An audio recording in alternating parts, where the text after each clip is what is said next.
Hey guys. Tonight we step into a world of sweat, sand, and sharpened iron. You're about to wake up as a gladiator in ancient Rome, the kind of job where bad day at work usually means blood loss, a cracked rib, and possibly a crowd of drunk strangers yelling for your death. The air is dry and metallic, the kind that clings to bronze breastplates and old bruises. The walls are stone, damp with mildew. And you're not alone snoring, coughing. Restless men surround you, each just as terrified of tomorrow as you are. Your limbs ache from yesterday's drills. Your feet have more blisters than toes. And somewhere in the distance, a rooster is foolishly crowing, like your fate isn't sealed by the whims of Roman entertainment. You probably won't survive this. So, before you get comfortable, take a moment to like the video and subscribe, but only if you genuinely enjoy what I do here. And if you're feeling extra generous, post your location and local time in the comments. I love seeing where you're all dozing off from. Now, dim the lights. Maybe turn on a fan for that soft background hum. And let's ease into tonight's journey together. You wake up on a straw mat that smells like old goat and desperation.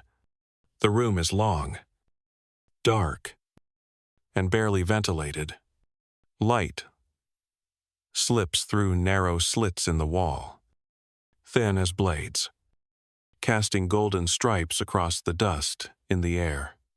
You shift, and immediately regret it.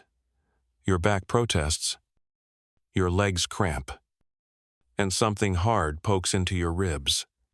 Probably a splinter from the frame, or a tooth you lost in yesterday's training match. The ludus magnus, your home/prison, doesn't believe in soft landings. Your cellmate grunts in his sleep. A Numidian with a broken nose and a mean left hook. You hope he stays asleep because the last time he woke up in a mood, you spent 3 days sipping barley soup through a reed. You sit up, rubbing your temples, and the first sound that greets your ears is a distant clang of metal on metal. Wooden swords. Probably. The others are already warming up, or maybe punishing someone who missed morning roll call. Again, you rise, bones creaking, and shuffle to the washing basin. It's more of a bucket. Really. The water is cold, stale, and has suspicious flecks of something floating in it. You splash your face anyway. Have to wake up. Have to scrape off the scent of shared sweat. No soap. No towels. Just your hands and a linen tunic that's seen too many fights and too few washings. If linen could scream, this one would be calling for mercy. Outside your cell, the corridor is dimly lit with smoking torches. A fat rat scurries across your path like it owns the place. You don't even flinch. He's practically a neighbor at this point. Down the hall, a few other gladiators are already lining up for morning check. A veteran Murmillo named Crixus nods at you. He has 5 scars on his face, and a tattoo of a snake eating its own tail. You don't ask him what it means. No one does. A bald trainer with a whip who, let's be honest, is clearly compensating for something, barks your name. You shuffle into formation. Roll call begins. Your name is called, and you grunt in response, which is all that's expected. One guy at the end doesn't respond. The trainer narrows his eyes, walks over, and kicks the man's cot. No response. Turns out he's not ignoring orders, he's just very, very dead, judging by the foam around his lips. The water pail he drank from yesterday may have been less water. More mildew and rat droppings. That's the 3rd one this month. And it's only the 12th. After a moment of silence, read 30 seconds of shrugs. The line disperses. You're herded down a flight of steps into the main training yard. The sand here is red, not by design, but by volume. You crunch across it barefoot, trying to ignore the metallic tang rising from the ground. The lanista waits at the center. A former gladiator turned coach, who now yells for a living. He's missing 3 fingers and carries a wooden staff with a jagged knot at the end. That knot has introduced itself to your ribs more than once. Your group is assigned morning drills, lunges, blocks, rolls, and forms. Always the forms. You mimic the motions of combat 1,000 times over. Shield high, sword low, turn, twist, stab, again, and again, and again. If you forget to breathe properly, you find. If you breathe too loudly, you get yelled at. If you look like you're enjoying it, well, then you definitely get smacked. Fun is suspicious in the ludus. By mid-morning, your tunic is soaked. You're covered in sand, sweat, and mild existential dread. A few trainees have already collapsed. One pretended to faint just to get a break. He's now being used as a tackling dummy by the others. Gladiator empathy is a rare flower. And this isn't its season. You're given a break to drink. But not too much. The medicus once said, "Water makes you sluggish if you drink it fast." No one quite believes him. He also tried to fix a broken ankle by whispering at it, but you don't argue with the guy holding the water jug. After the break comes sparring. You're paired with a Scythian recruit whose new waylay Kama. Eager and absolutely terrible at defense. You're supposed to go light. Instead, he jabs you in the stomach and laughs. Big mistake. You return the favor with a wooden sword swing to his knee. He buckles, yelps, and falls face first into the dirt. The others chuckle. The lanista doesn't. He storms over, points at both of you, and declares that you'll be doing punishment rotations during the midday sun. You'd rather face lions, but at least you're not the guy in the back getting lectured for dropping his guard like a Gallic poet. That insult stings more than the bruises. Historians still argue whether the lanista's cruelty was genuine discipline or performance theater to impress visiting patrons. Either way, your shoulders are burning. Your calves are trembling. And it's not even lunch yet. You're finally dismissed to your corner of the yard. You sit under a sliver of shade. Pull your tunic away from your sticky chest. And catch your breath. A cloud of flies buzzes around your head like tiny hecklers. Someone nearby is mumbling a prayer to Nemesis, goddess of retribution. You try to remember if you offended any gods lately. Chances are, yes. Above, the sun climbs mercilessly. You glance at the Colosseum's distant walls. Soon, your name will be on that roster. Not today, probably not tomorrow, but soon. And when that day comes, all this sweat and sand is either going to save your life or just make your funeral slightly more dramatic. The smell hits you before the sight does sour grain porridge, simmering in cracked ceramic pots, tinged with ash from the smoky hearth. Breakfast time in the ludus isn't something to look forward to, unless your idea of fine dining involves lukewarm gruel and judgmental stares from half-starved men. You line up with the others, wooden bowl in hand, and shuffle forward as the cook ladles out another miserable scoop. His beard is full of crumbs, and he has a lazy eye that always seems to settle right on your bowl. As if daring it to complain, you sit cross-legged in the courtyard, sun already creeping high above the training yard. The porridge sticks to your teeth. You chew slowly, trying to make it last. But it's like trying to savor disappointment. Across from you, a Gaul with a jagged scar down his neck is doing the same. Only faster. He finishes, belches, and stares straight at you. Just a look. Blank. Unreadable. But it's enough to send your pulse skittering. You don't know his name. You don't want to. Because in a place like this, there's always the possibility that you'll be forced to fight him for sport. Knowing his name would just make it awkward when you have to try and open his throat with a short sword later. Conversations are few and low. Most eat in silence. Some murmur under their breath prayers, curses, or soft threats. One guy hums a song from his homeland, but it dies quickly when a guard thwacks his helmet with a baton. Music is for victors or funerals. A small boy, no more than 10, darts into the yard, carrying a basket of dates and boiled eggs meant for the trainers. His robe is far too clean for this place. He moves quickly, eyes wide, as if every shadow might eat him. Smart kid. He disappears through a side door, and the courtyard returns to its chew and stare rhythm. There's a brief flicker of nostalgia. You remember real food bread still warm from an oven. Olives soaked in vinegar. A slab of goat meat with herbs. That memory is promptly interrupted by a sharp pain in your back. The cook. Again.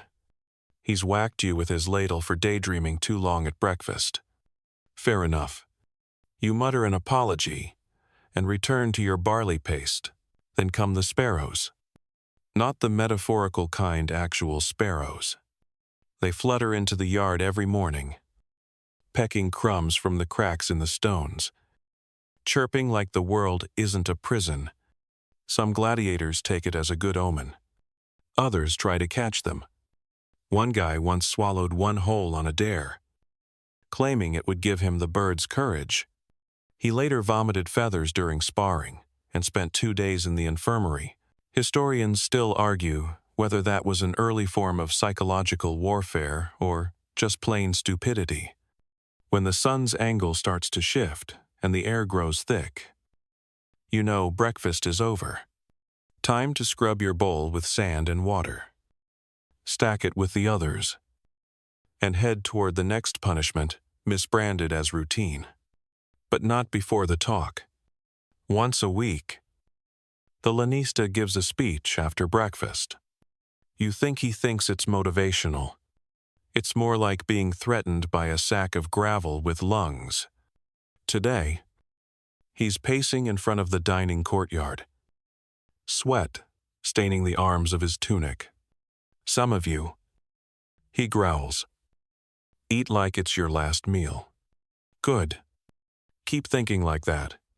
He pauses to jab his staff at a scrawny man with a dislocated shoulder.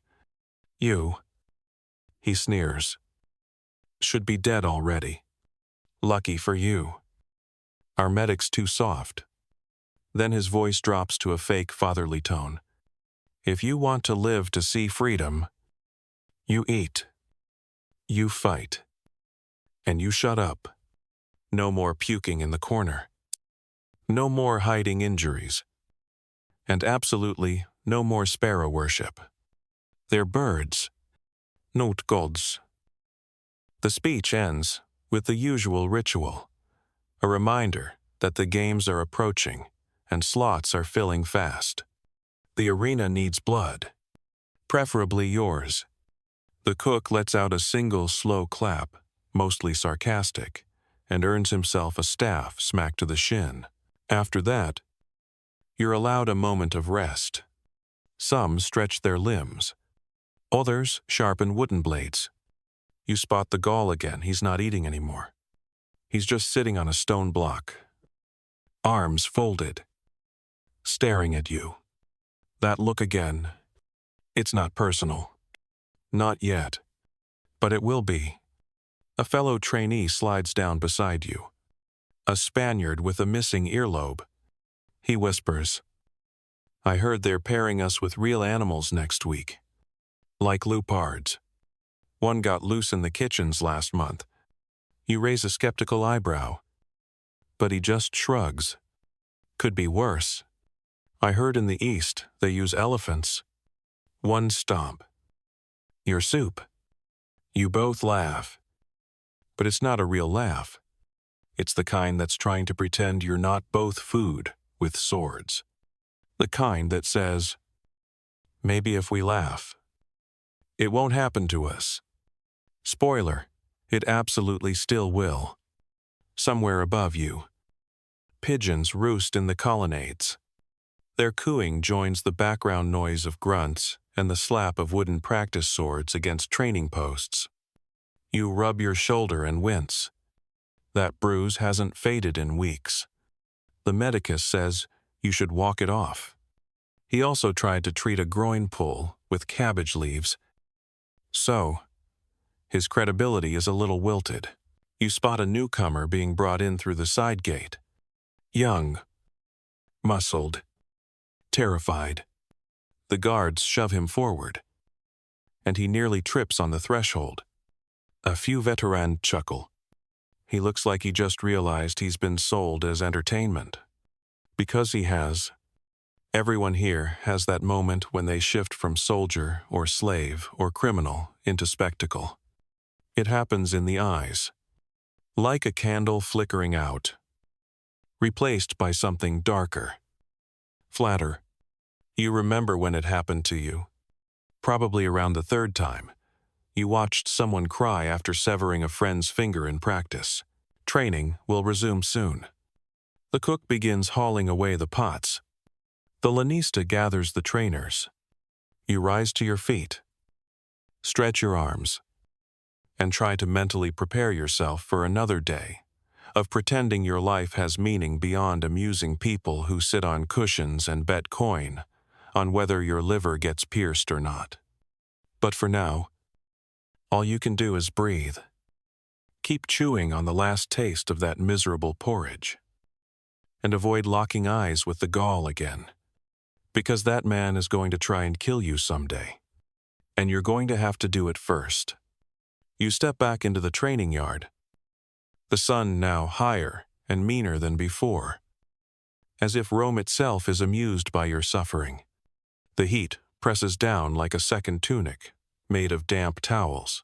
You blink the sweat from your lashes and hear the barked orders begin. Today is Wooden Sword Day. Again, you sigh. Because every day is Wooden Sword Day. Until you're finally deemed skilled enough or expendable enough for the real steel. The lanista claps his hands. "Form pairs, you know your routines," he shouts. Pacing like a hungry wolf with a stick. He gestures toward racks of wooden weapons gladius. Sika. Trident. And the occasional dull-edged axe for those being trained as executioners. You head toward your usual gladius. The hilt worn smooth from constant use.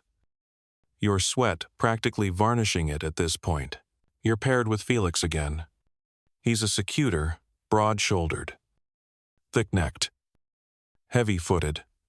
You've fought him enough times to anticipate his every move. Yet he still manages to smack you in the ribs every third exchange like clockwork. You circle each other slowly. Weapons raised. Feet shifting in the red sand. Pretend it's the real thing.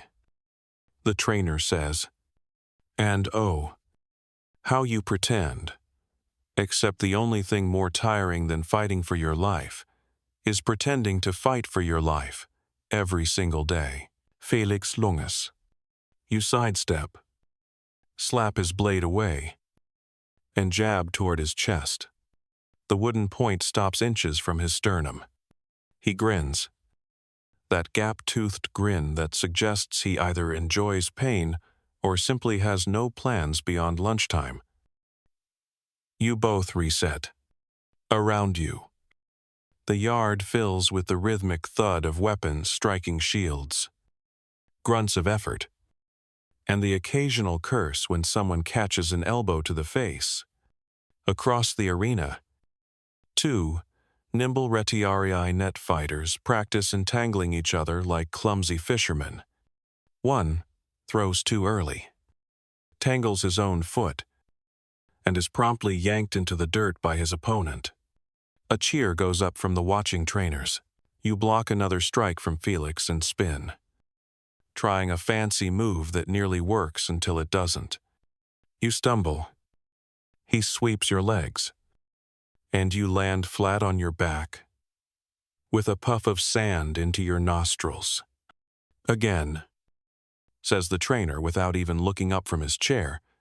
So you rise, and again,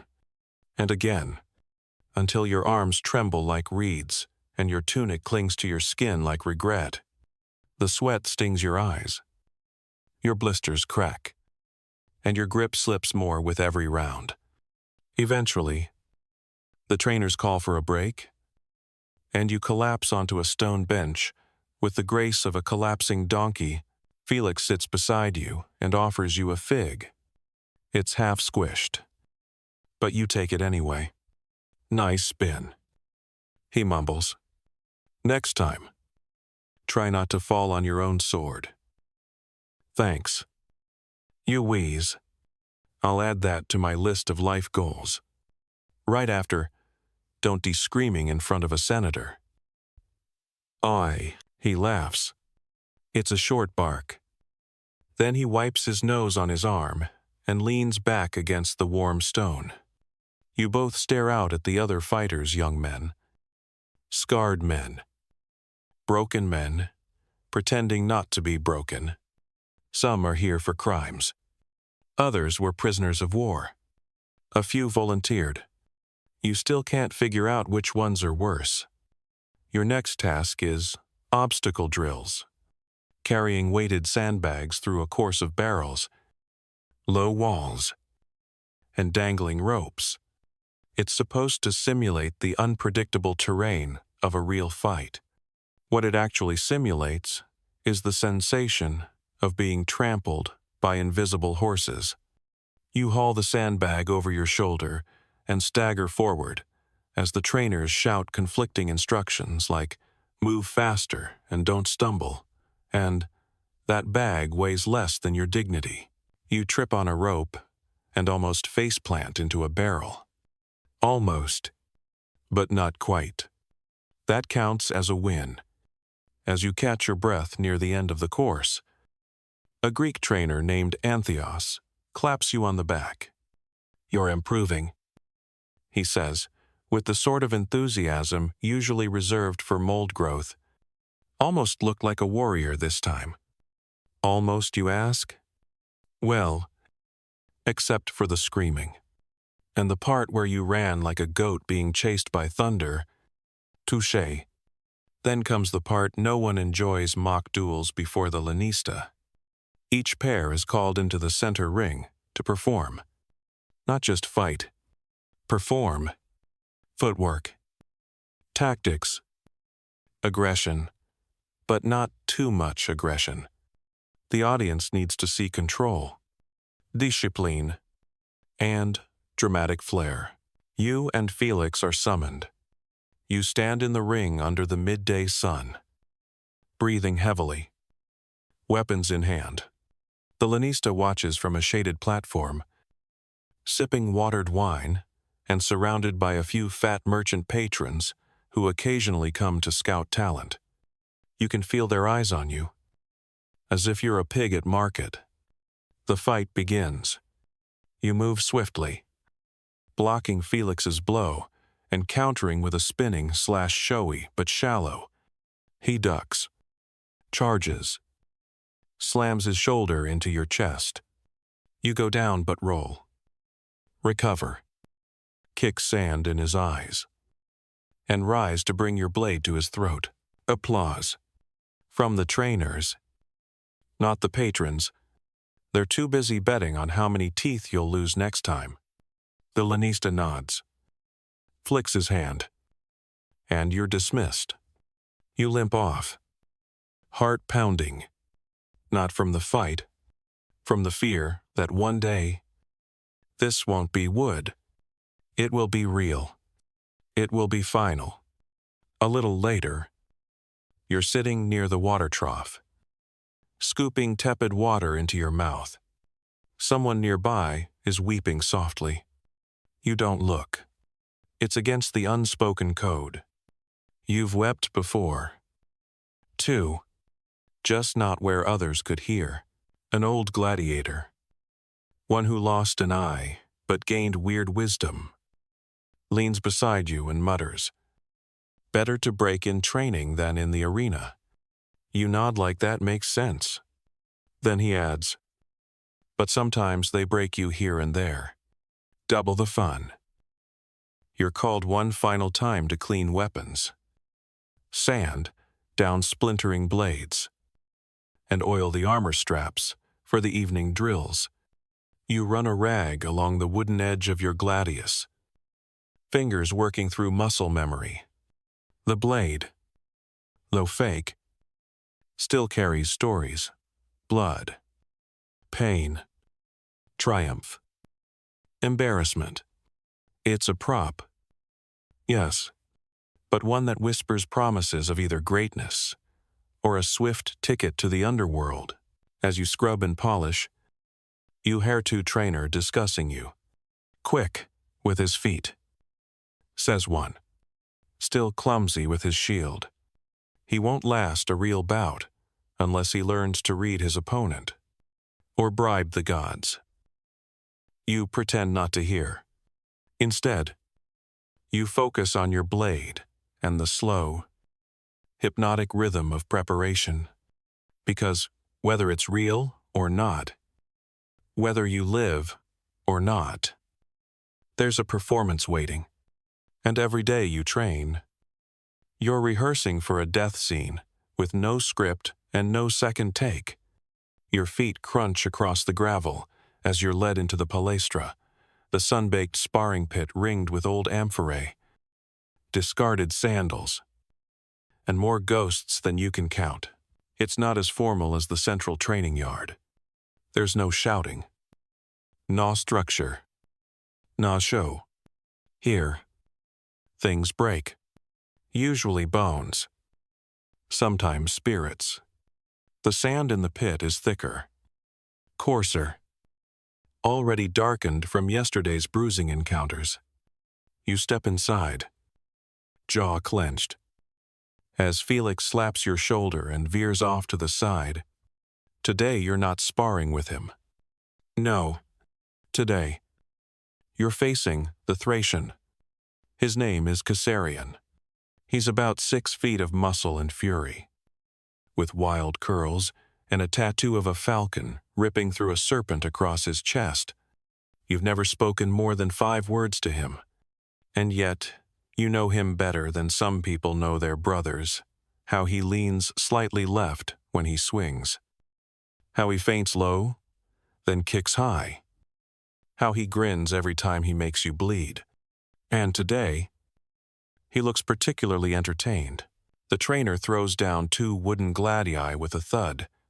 First, to surrender, he says, barely glancing your way, or until someone stops moving, whichever comes first. You both nod. Then Caesarion moves. He lunges faster than you remember, and your ribs barely avoid the brunt of the strike. You twist, block, stagger back, breathe through your teeth. Sand flies as your feet scrape and scramble. He presses in with relentless rhythm. This isn't a performance anymore. It's a message. You've annoyed someone. Maybe the lanista, maybe a patron, or maybe Caesarion himself. Whatever the cause. Today's sparring is code for, let's see what you're made of, and maybe what we can break. You parry 1 strike, barely, and return with a jab to his hip. It lands, barely, but all it does is amuse him. He swats your weapon aside, like you're a child with a stick. Then elbows your collarbone, so hard your vision blinks white. You drop to a knee. Gasping. He waits. You rise. Because of course you do. The next few minutes blur into groans and red haze. You don't surrender. That's the only rule you refuse to break. But your body wants to. Knees wobble. Forearms go numb. Your neck feels like it's supporting the weight of a goat cart. Eventually, Kassarian lands a hit that sends you sprawling face first into the sand. You lie there, cheek pressed against grit and dried blood, willing yourself not to pass out. The trainer finally grunts, waves a hand, and mutters, "Enough." Kassarian nods to you, not mockingly, just professionally, gladiator to gladiator. The kind of nod that says, "You took your beating like a man." You grunt in reply as the medicus crouches beside you. "Can you move?" he asks. You nod. "Can you breathe?" You nod again. Slightly slower. "Good. You'll live. For now." He rubs something bitter under your nose to snap your senses back. Smells like vinegar and horseradish. Had an argument. You stagger to your feet. Your right eye's swelling. Your lip tastes copper. Your ribs throb like a bad drum. You limp off to the side, where another gladiator hands you a cloth. "Here," he says, "to mop up your pride." You both chuckle. Just a little, then it's onto the medicus's table. You sit as he inspects your side, pokes your ribs, and mutters phrases that sound half medical, half curse. "No break," he says, "just bruised, like a dropped melon." He smears a mixture of goat fat and crushed mint leaves across your swelling. "It stings. Don't wince," he warns. "This is the good stuff." You want to ask what the bad stuff is, but decide against tempting fate. You glance around the infirmary corner. One man lies unconscious, with a bandaged head. Another is propped up against the wall, eyes glazed, whispering names no one knows. There's always a few in here. It's like a revolving door of regret. And yet, every morning, they're back at it. The medicus hands you a strip of dried fig and nods toward the water jug. You eat slowly. It tastes like sadness and maybe cinnamon. The jug's cool, though, and for that, you're grateful. Outside, training continues. You hear the clash of blades, the thump of shields, the occasional scream of frustration. And through it all, the trainers keep yelling, "Keep pushing," because you're not here to be coddled. You're here to become one thing valuable. A slave who can die well is worth more than one who dies clumsily. You wander back into the courtyard, avoiding the larger drills. Instead, you lean against the shade of a stone pillar and watch, observe, learn. That's what old Lucian always says. Lucian's been here for 8 years, practically a fossil in gladiator terms. He once fought a lion with one arm tied behind his back.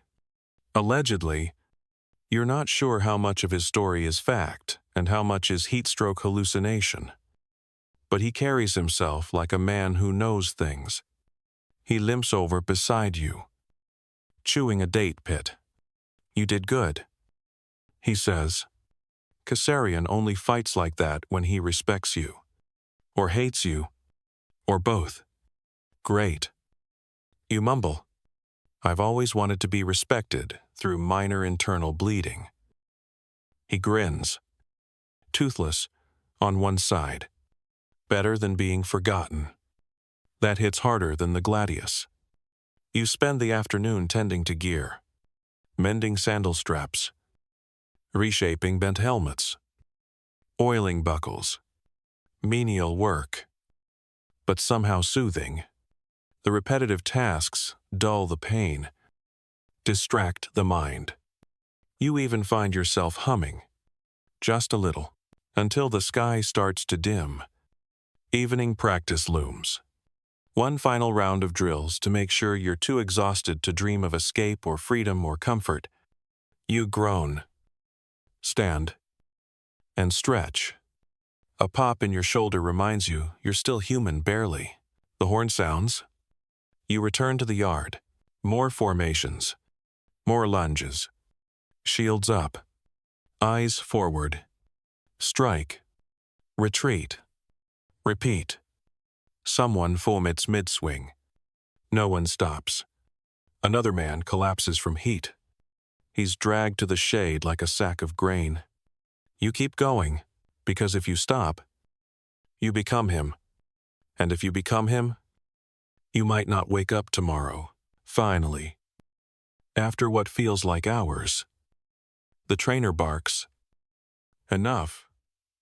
The sun is low, casting golden light over the sand, turning sweat into glitter. You stagger toward the barracks. Legs yelly, ribs sore, fingers blistered and burned from grip. You reach your cell. You sit. You stare at the wall, and you laugh. Softly, deliriously, because tomorrow, it starts all over again. The armory reeks of old sweat, boiled leather, and the metallic tang of worn-down pride.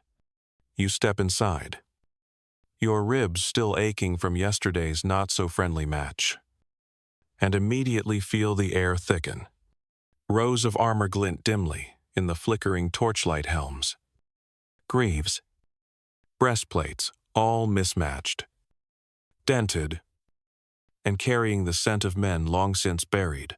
The walls drip with condensation, and the floor is littered with broken straps, snapped buckles, and discarded wrappings.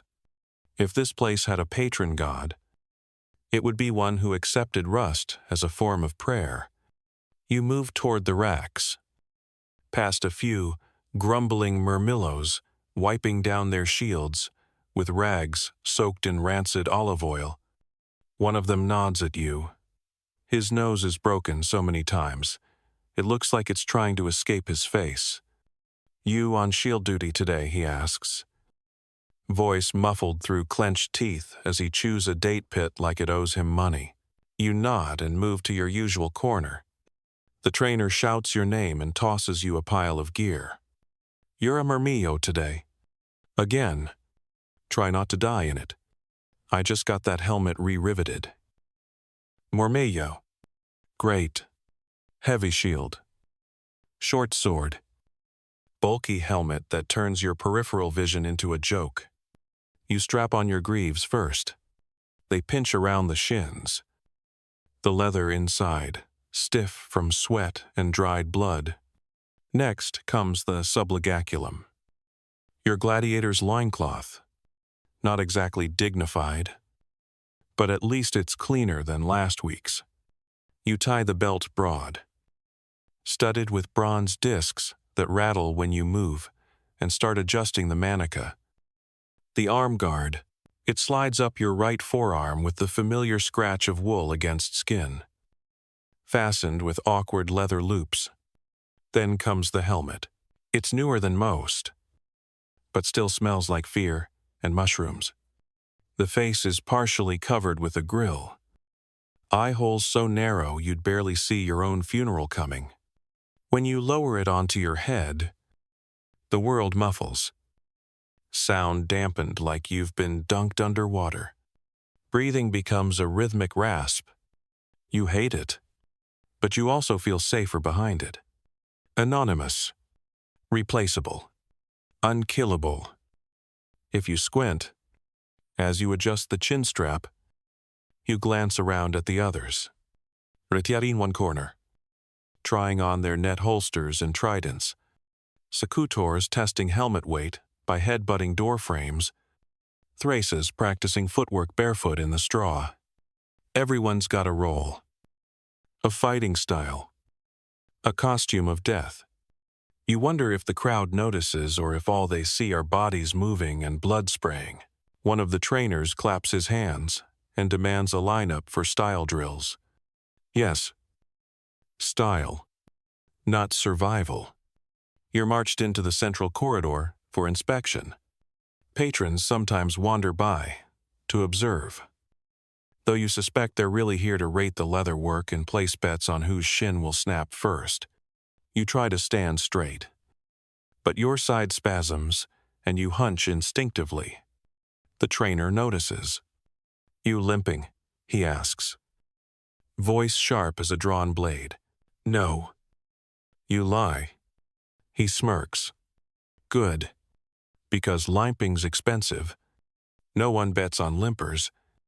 You hold your breath and pray to every household god you remember from your old life. The gods don't answer. They rarely do in the ludus. You shift your stance and try not to flinch. The trainer walks down the line, inspecting shields, poking at armor. When he reaches you, he taps your helmet. See that dent, he says. That wasn't there yesterday. Got elbowed. You mumble. Next time. Duck. Faster. He moves on. You exhale. Your pulse is thudding like a war drum. Around you, others are murmuring quiet superstitions. One guy kisses a bone fragment tied to a cord, says it's from a lion's tooth. Another tucks a feather into his belt, claiming it's from Jupiter's sacred eagle.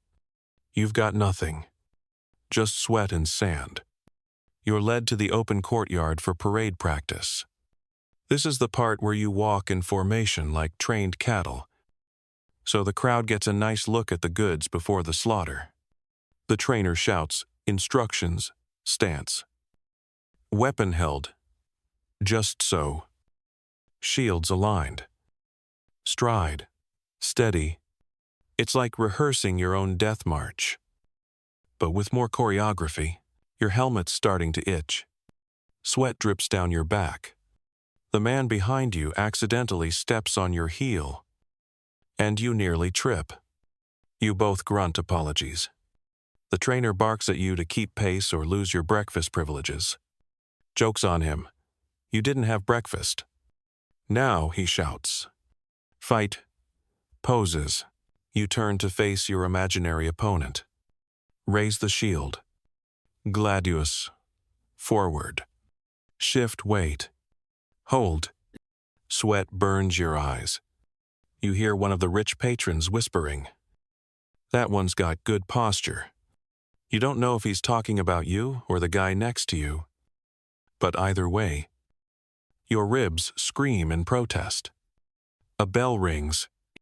The session ends. You're herded back toward the armory. Every step heavy with exhaustion. One of the young recruits throws up in a bucket. No one even glances his way. Back in the gear room, you peel off the armor like it's another skin hut. Stinking. Unwilling to leave. The helmet clunks onto the table. The greaves fall with a thud. Your tunic underneath is soaked. Your muscles twitching involuntarily. You sit on the bench, head in your hands, heartbeat still hammering in your ears. Across from you, Caesarion's sharpening his sword. Real steel this time. Just for show, he says. But you know better. He glances up and smirks. Nice parade walk. You nod. You too. Your turn. Next time to trip. He chuckles, then goes back to his whetstone. The scrape of metal against stone is hypnotic. Predictable. Almost peaceful. You stretch your fingers. There's a splinter in your palm. You dig it out with your fingernail. Blood, beating instantly. You suck it. Dusting iron. Above you, The sunlight through the window dims. Shadows stretch longer. It'll be evening soon. And, tomorrow, more armor, more drills, more pretending you're not afraid. You place your helmet back on the rack. Your reflection wobbles on its curved surface, worn, dented, warped. You no longer recognize the man staring back. And maybe that's the point. Your hand shakes as you tie a tiny knotted thread around your wrist twice clockwise. Once counter. It's frayed and filthy. But you still believe in it. Maybe. You don't remember where you got it exactly. Maybe from the old Greek who used to chant before fights. Maybe from the healer who told you it repels bad omens. Or maybe you just found it in the straw one day and decided it looked like hope. Either way, it's the only thing you've got that even pretends to be lucky. Superstition runs thicker than blood in the ludus. When you're surrounded by blades and fate and applause that might signal your death, you'll take magic in any form. You glance down the hall and spot someone smearing ash across his eyelids. Another mutters a hymn to Mithras under his breath, one eye twitching as he does it. There's a guy who won't speak to anyone with red sandals. One man, a tall German with haunted eyes, sleeps only facing east and leaves offerings of stale bread at the window for the household spirits. No one laughs. You all have your thing. There's a tiny shrine tucked into the corner near the baths. It's just a crude clay statuette with burnt incense stubs and a bowl full of chicken bones, coins, and what looks suspiciously like a baby tooth. Someone's been whispering prayers in Greek all morning, kneeling there in the dark, asking for strength or mercy or invisibility. You pass him quietly and head into the prep chamber, where the trainer awaits, arms folded. Mood sewer. Today, you face a Retiarius, he says, without so much as a greeting. Learn how to avoid getting tangled like a blind goose. You nod. You don't ask questions. Instead, you pull out your secret weapon, a smooth stone from the beach. It sits in your satchel, always on your left side, just the right weight. You rub it once before every sparring match, though you've long forgotten why. The Lanista used to scoff at all this.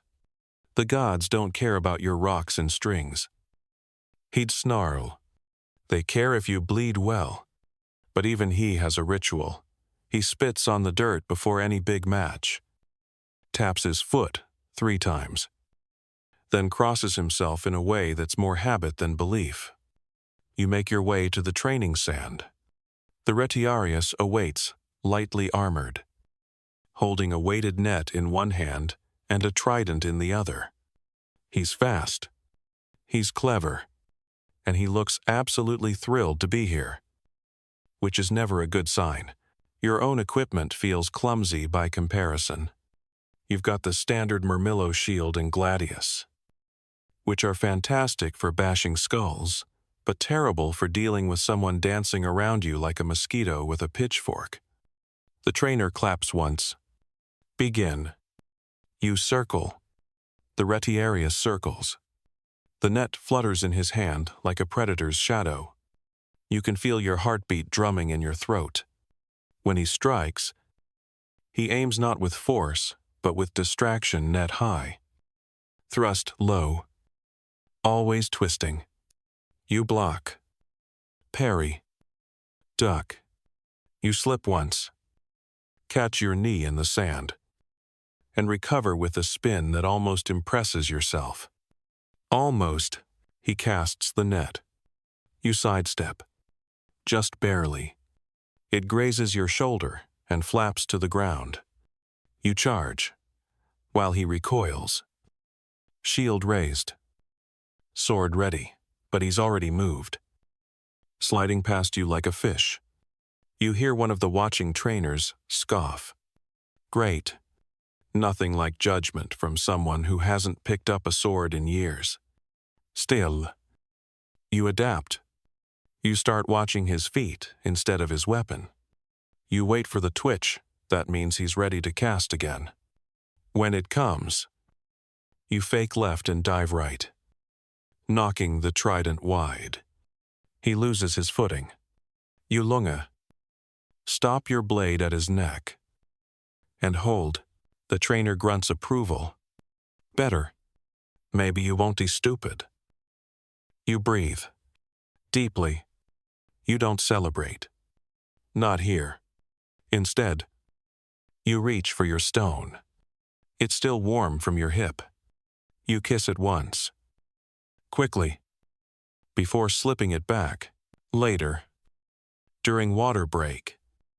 Do you chat with a Numidian fighter named Cal? He's smearing some black paste around his eyes, murmuring about keeping evil glances away. Which stuff, you ask? He nods. My mother taught it. Said the eyes are where death enters. You sip from a clay jug. She a priestess. She was a goat herder. But she knew things. He tilts his head. You don't believe. You shrug. I believe in whatever gets me through the day. He laughs. That'll do. At evening meals, the mood shifts. One of the younger recruits reports that a raven was perched on the gate this morning. Not just perched watching. He swears it made eye contact. Everyone quiets. Even the cook. A few mutter oaths and spit over their shoulders. One man stands and leaves the room without touching his food. That's a sign. Whispers someone. From Mars. Or Nemesis. Or death. Could be just a bird. Someone else says, birds don't stare like that. You don't argue. You've seen weirder. That time, a thunderstorm hit just as two men squared off in practice. One got struck only partially, but still. They called it divine punishment. Or divine feu.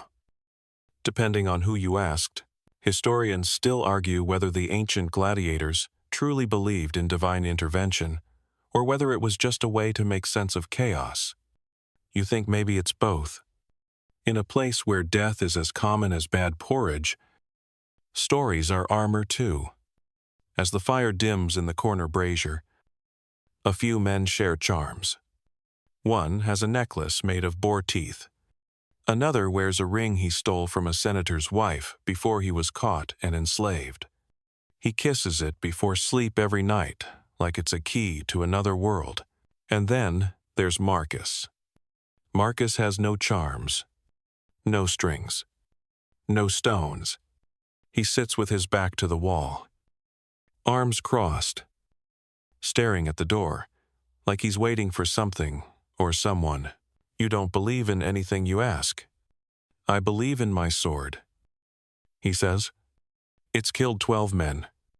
That's better than prayer. You nod. But when he thinks you're not looking, you see him run a finger across a faded tattoo on his chest. A name, illegible now, but it mattered once. Back in your cell, you kneel for a moment beside your cot. You're not sure who you're praying to. Maybe no one. Maybe all of them. Your lips move soundlessly as you run your fingers across the thread on your wrist. Then kiss the stone once more for good measure. You lie down, eyes wide open, and listen to the others breathing in the dark. One man murmurs something in Latin. Another clicks his tongue like a tribal lullaby. You close your eyes and dream of gods with dusty sandals, watching from above. Bored. Maybe they're listening. Maybe not. But you whisper anyway. Just in case. The sound rises first. À distant roar. Like waves crashing in an enclosed sea. Except these waves cheer. They jeer. They chant names. Demand violence. And pour their coins and wine into wooden betting cups with greasy fingers. You sit just inside the ludus gate. still out of sight. But you feel it. The energy of the crowd pulses through the ground like a heartbeat, not your own. You're not on today's roster. Not yet. But you're close.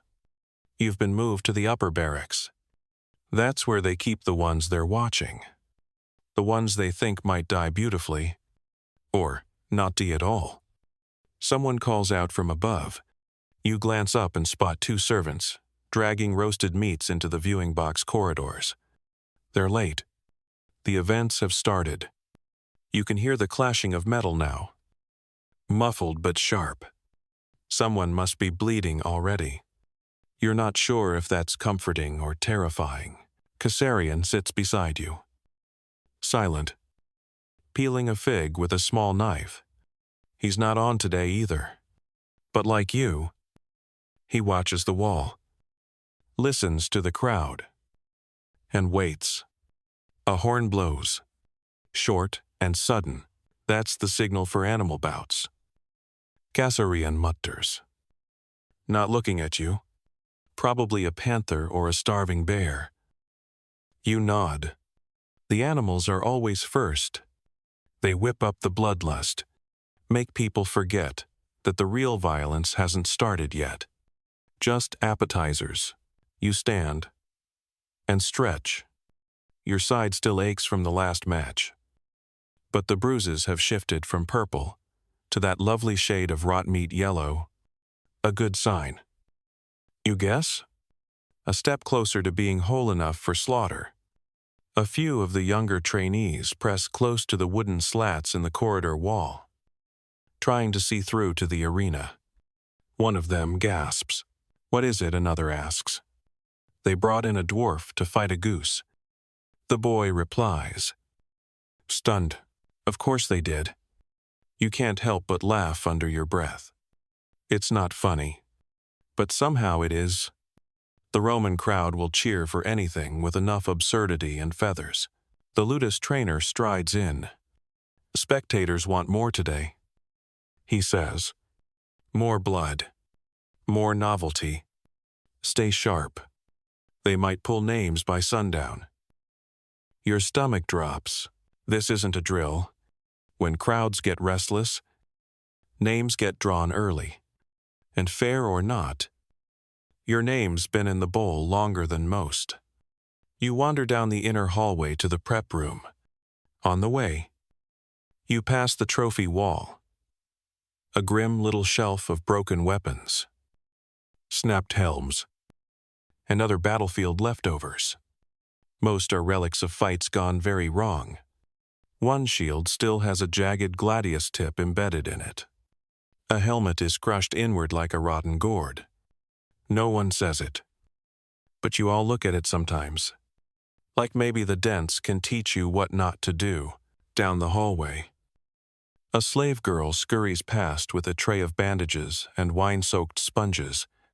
She's heading toward the side gate where wounded fighters will stumble in later if they stumble in at all. You meet eyes briefly. She says nothing. You say nothing. But you wonder how many last breaths she's witnessed. The din of the crowd swells again. Then it drops sharply. A moment of silence. And then a single voice calls out. Long and echoing. A winner announced. Or maybe a loser's name. Dragged through the dust for the crowd's entertainment. Either way. You shiver. You head toward the training courtyard, hoping to kill the time before you're maybe sent out to be killed for real.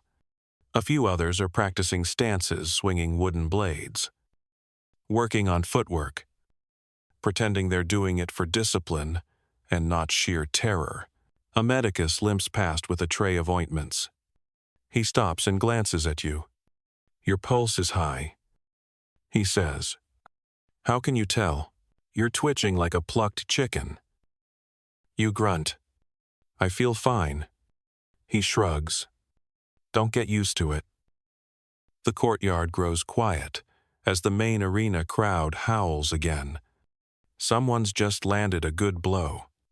You don't know if they lived, but the crowd is happy. You lean against the training post and run your hand along the grain. It's smooth from years of calluses, sweat, and desperation. So many before you have trained right here. Most didn't last. Kassarian reappears with 2 cups of barley drink. He hands you one and sits again without comment. You think it'll be us? You ask. He snorts. I think it's always us. We just haven't been picked yet. You sip. It's lukewarm. Bland. Grittu. Perfect for swallowing fear. A trainer calls out names down the hall, 3. Not yours. Not yet. The others head out. Nervous energy crackling off them like sparks from a dry torch. You know what they're walking into. You've seen it enough. The long tunnel that leads to the arena sand. The last-minute oiling of muscles.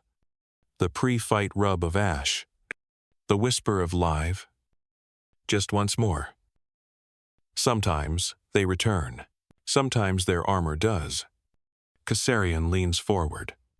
You know what I hate most? You raise an eyebrow. He continues. It's not the pain. It's not the fear. It's knowing they'll forget us by next week.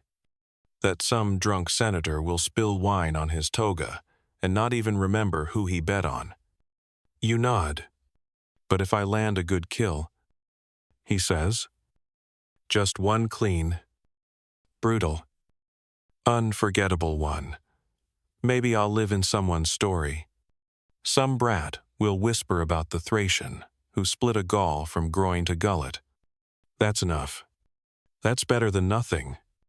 You don't know whether to laugh or salute. So you just drink the rest of your barley and close your eyes. The arena bell rings again. This time, it's the signal for duo combat 2 against 2. No mercy. Somewhere. Swords are crossing. Somewhere. A man is begging for the crowd's mercy while holding his own intestines in place. But you sit. And you wait. And you imagine the sand under your feet. The sun blinding your vision. The silence before the crowd erupts. Soon, they'll call your name. And when they do, you'll walk into that roar with nothing but your blade. Your shield. And maybe, just maybe, that frayed thread on your wrist. You drag yourself down the corridor toward the baths, trailing a thin line of sweat behind you. The stone walls are slick with humidity. The air heavy and vaguely moldy, like wet bread left in a corner too long. Steam rises from a brazier-fed pipe that trickles lukewarm water into the main pool, if you can call a waist-deep, algae-tinted tub a pool. It smells like old socks. But after a day of bruises, drills, and avoiding Kassarian's side-eye, it might as well be paradise. You peel off your tunic, stiff with salt and grime, and step into the water.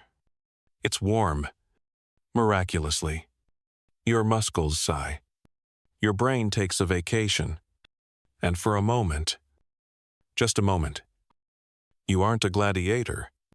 You're a sore, naked man soaking in a soup made mostly of other sore, naked men. A small price to pay for something close to peace. Around you, the others grunt and groan, like old war horses being unsaddled. Felix is perched on the edge, scrubbing dried blood from his knee.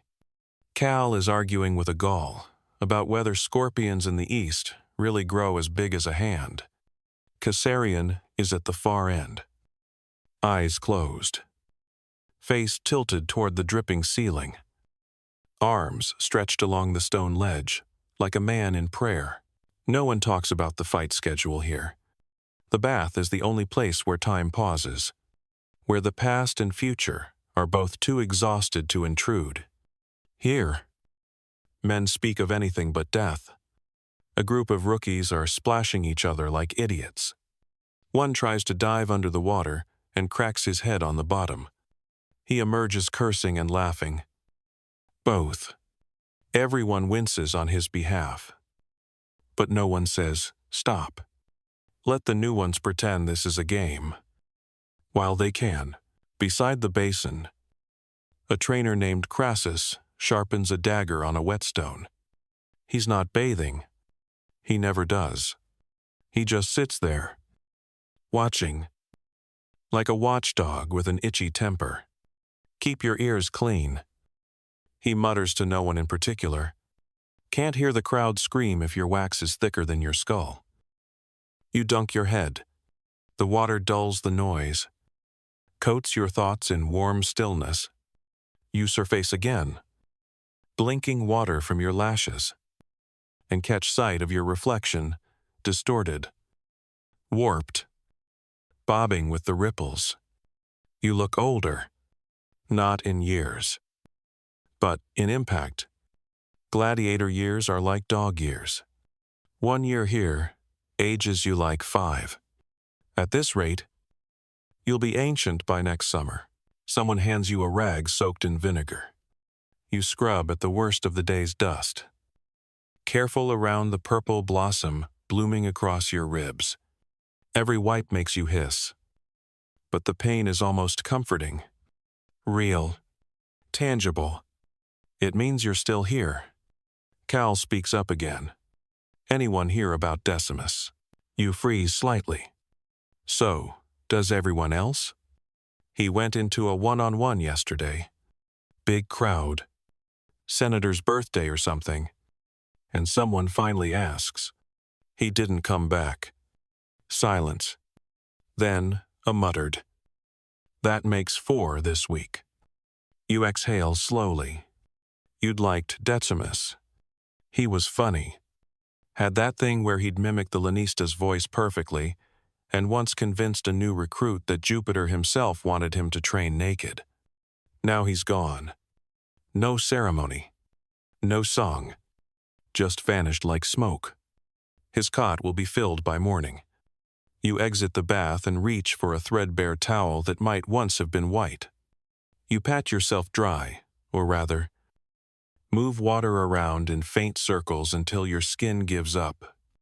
You pull on your second tunic, looser than the first, and settle on the floor beside the others, where someone's brought a small plate of olives and cheese. Rare treat. Probably. Leftovers from the arena's guest box. You chew slowly. Savor it. A hint of salt. The sting of brine. You could cry. A few of the older fighters gather near the back, lighting a tiny oil lamp and passing around a dice cup. It's carved from bone and stained with inked symbols. They gamble with scraps, crumbs of dried fish, a chunk of soap, even a half-used hair comb. You join them because it beats. Sitting in silence. You throw poorly. The dice hate you. Or maybe the gods do. Lucian wins a small pile of dates and immediately shares. No sense hoarding. He says, can't chew 'em once your jaw's broken. Laughter circles the group. Quiet and grim. You pop one into your mouth. It's sweet. Shockingly sweet. Like eating a dream someone dropped in the sand. Later. The lamps are doused. And the bathhouse empties. You linger just a bit longer. Sitting by the water's edge. Staring into the ripples. The room smells like oil and damp limestone. Somewhere above, a bat squeaks. Maybe it lives here too. Trapped by stone and routine and fate. The silence is thick now. You hear someone across the room whispering. A prayer. A curse. You're not sure. You don't ask. As you step back into the hallway, a cold draft slides down your spine. The contrast from the bath is sharp. Almost painful. You shiver and clutch your tunic tighter. The torchlight flickers low, casting long shadows. Every footstep echoes like a drumbeat of mortality. Back in the dormitory. Men are already snoring. Others stare at the ceiling, counting cracks or making bargains with gods whose names they've forgotten. You crawl into your cot, straw poking your back in all the wrong places. Your body aches in that satisfying, dreadful way that says, you live today, but only just, and tomorrow, you do it again. Maybe there'll be more olives. Maybe there won't. You wake to shouting. Not the usual kind the gruff trainer barks or someone yelling about stolen sandals, but something different. Urgent. Higher pitched. When you sit up, your back cracks like a dry branch, and your knees hiss in protest. A blur of tunics rushes past your cell. Sandaled feet, slapping the stone floor in panic or purpose. You blink the sleep from your eyes, and realize what's happening. The name draw, every few weeks. The lanista pulls names from the bronze urn. Sometimes, he chooses them. Sometimes it's random. Sometimes it's based on how well or how badly you've performed. But once the name is spoken aloud, there's no backing out. Not without consequences that make death in the arena seem like a picnic.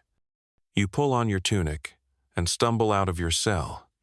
Men crowd the central hall, eyes wide, backs tense, some whispering to their gods, others laughing too loud. That's the thing about the draw. It makes even the bravest men squirm like boys caught stealing figs.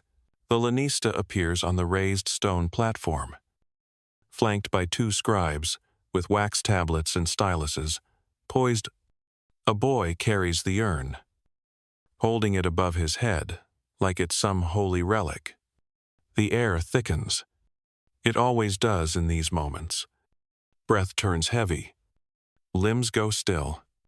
A name is drawn, not yours. Another name. Not yours again. One more. Still not yours. You exhale.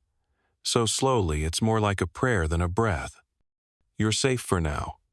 The chosen men don't cry. They nod. Accepted. Some even grin.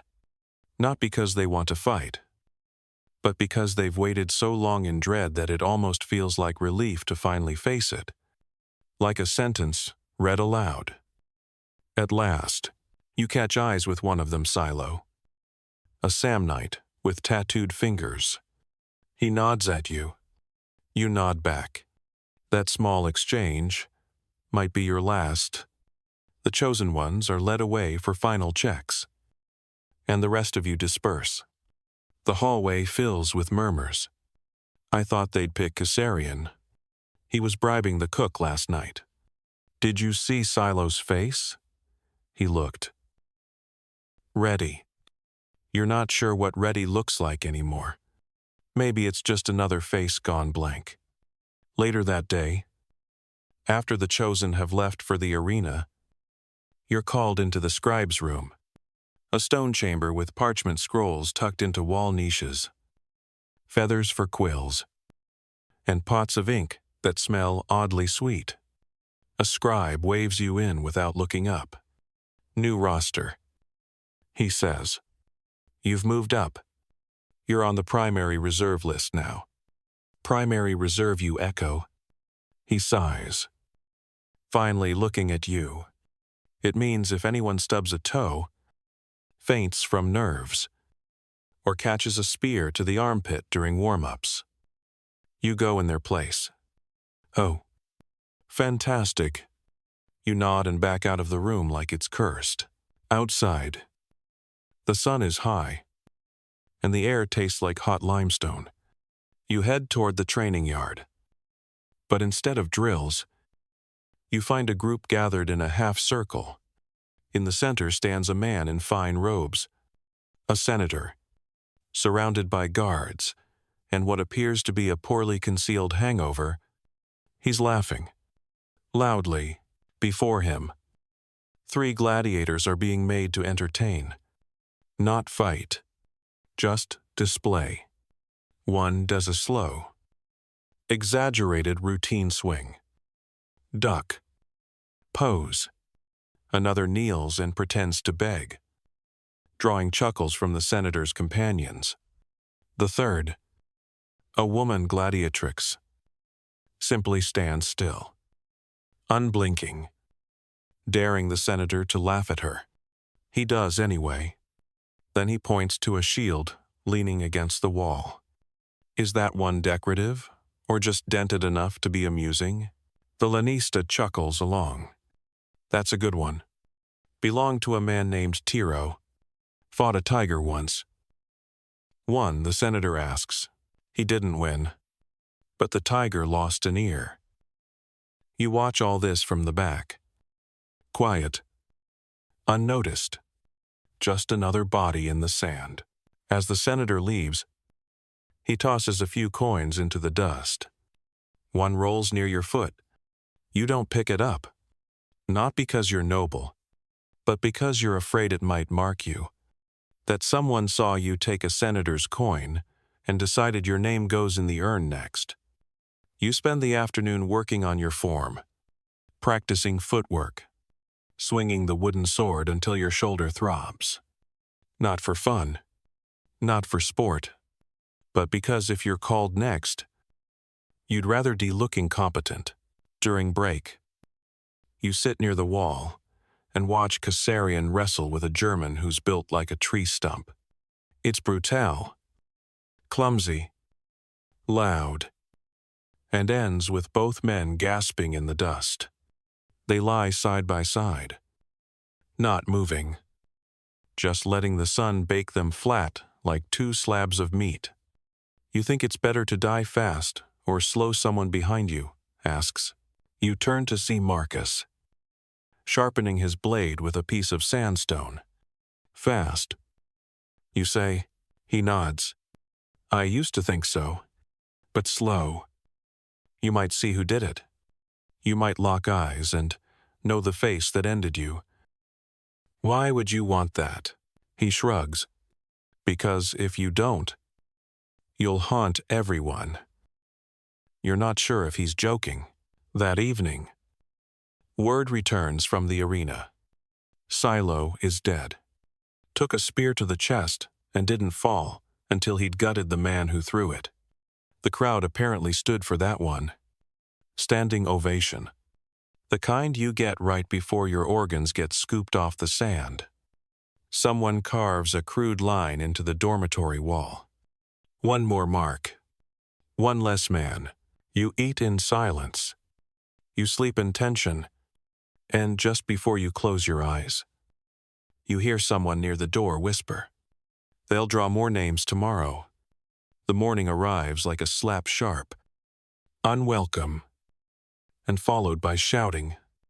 The trainers pace the hall barking orders, rattling the bronze urn with deliberate menace, as if the sound alone might convince someone to volunteer.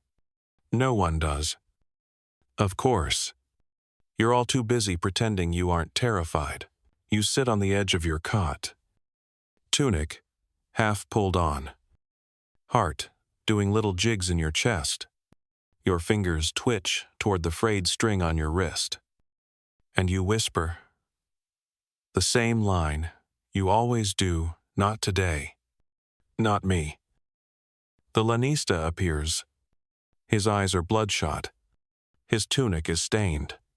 He looks, if possible, more irritable than usual.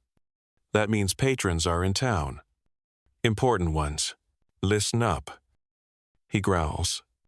Senators visiting. Bets are high. Don't screw it up. He gestures toward the urn. One by one. Names are pulled. Your ears burn as each one is read. Then, yours. You freeze. It's almost quiet for a heartbeat. Like the world just leaned in to listen. The other men glance your way. Some with sympathy. Others with envy. The waiting is over. For you, at least, you stand. Legs, wooden. The trainers wave you forward.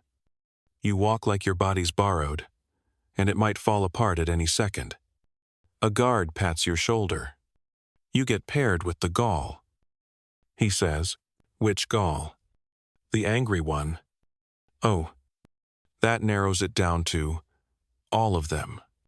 You're marched into the preparation chamber beneath the arena, a vaulted space where sweat drips from the ceiling.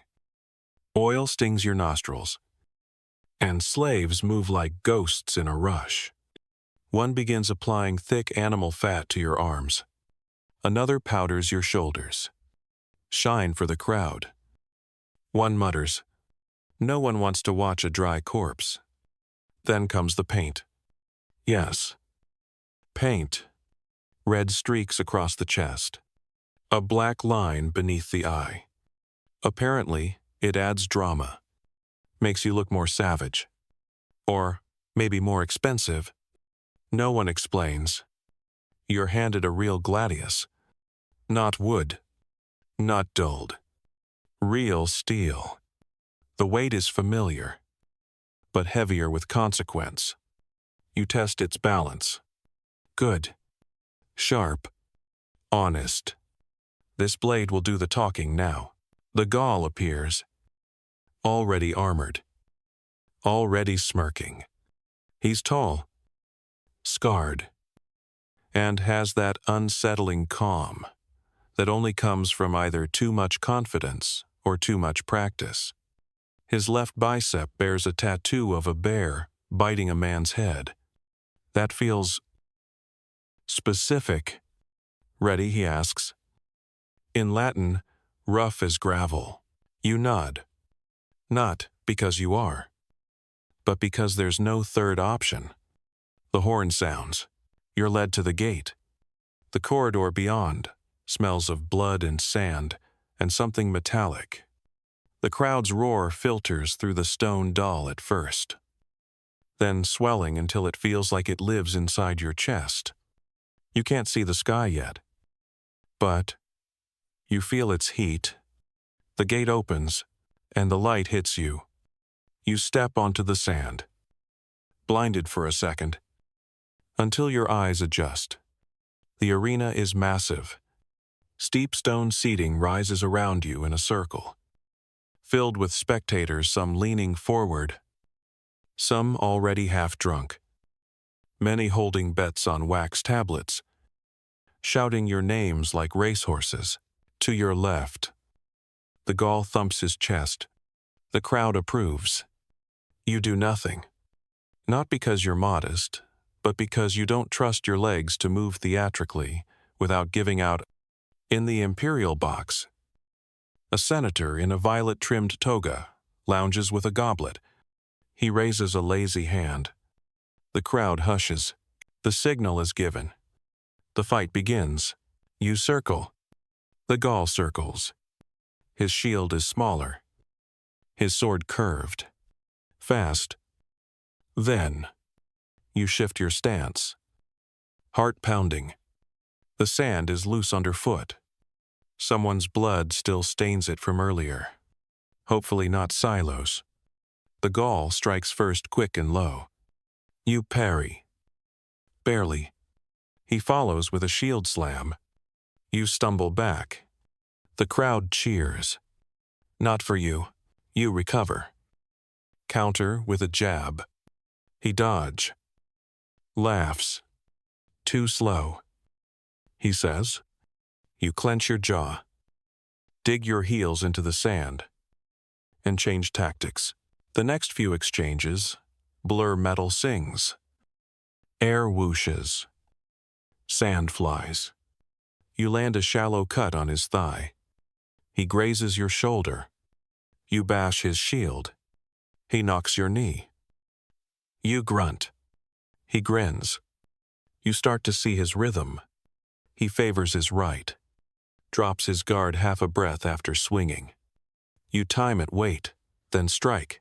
Your blade nicks his ribs. The crowd erupts. He steps back. Surprised. Maybe even impressed. Then he charges. You brace. He crashes into you. Shield against shield. chest against shoulder. You fall. Hard. Your sword skitters across the sand. He stands over you. Blade raised. The crowd roars. They smell the kill, but he hesitates. He looks up toward the senator's box, waiting. Because that's how it works. The crowd can cheer. The fighters can clash. But in the end, it's the rich man in the velvet seat who decides if you live. Police verso. Thumb turned. The senator raises his hand, thumb to the side. Undecided, the Gaul sighs. He lowers his sword and offers you a hand. You take it. The crowd groans. Some boo. Some clap. The fight ends without death. A draw. Maybe. Or mercy. Or politics. You're both escorted out. Not as heroes, but as survivors, back in the prep room. The fat is wiped off. The paint is smeared. The gladius is taken. You sit on a stone bench, breathing like you just ran from the gods themselves. Caesarion appears in the doorway. Still breathing, he asks. Barely. Shame. I was warming up your cot. You laugh. Weakly. The Gaul walks past, nods at you once. Respect. Or acknowledgement. You nod back. No words. Not needed. That night, you eat double rations. The Lannista's orders. Good show. He grunts. Might keep you around. You lie on your cot, staring at the ceiling, replaying the fight in your head, and you whisper, "Not today. Not me. But tomorrow, maybe." You don't sleep much that night. You try truly, but every time you close your eyes, you see his face. The Gaul, standing over you, sword raised, breath steaming, with the whole arena screaming like wild dogs in heat, the way his eyes flicked upward, to the senator's box, waiting for that decisive twitch of the hand. You think he hesitated?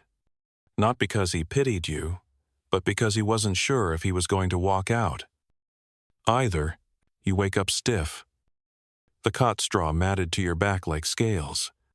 Outside, the dormitory buzzes. The next batch of fighters has been summoned, but this morning, you're not among them. You're one of the walking wounded, the semi-hallowed, the bruised but breathing.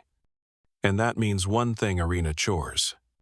You drag yourself to the edge of the ludus, where the massive double doors open into the rear of the Colosseum's staging area. You've been here before, but never like this. This time, you're not training or oiling your gear. You're walking the same sand you bled into. Barefoot, carrying a broom fashioned from bundled reeds and a dented bronze scoop. It's cleanup day. The arena is eerily quiet now. Just sunlight slanting across the blood-caked sand and seagulls circling overhead, drawn in by the promise of scraps. The echoes of yesterday's roars feel etched into the stone. Ghost applause. You think you hear your name once, but it's just the wind stirring the arches. You're not alone. A few others are here too, those who fought. Those who almost fought.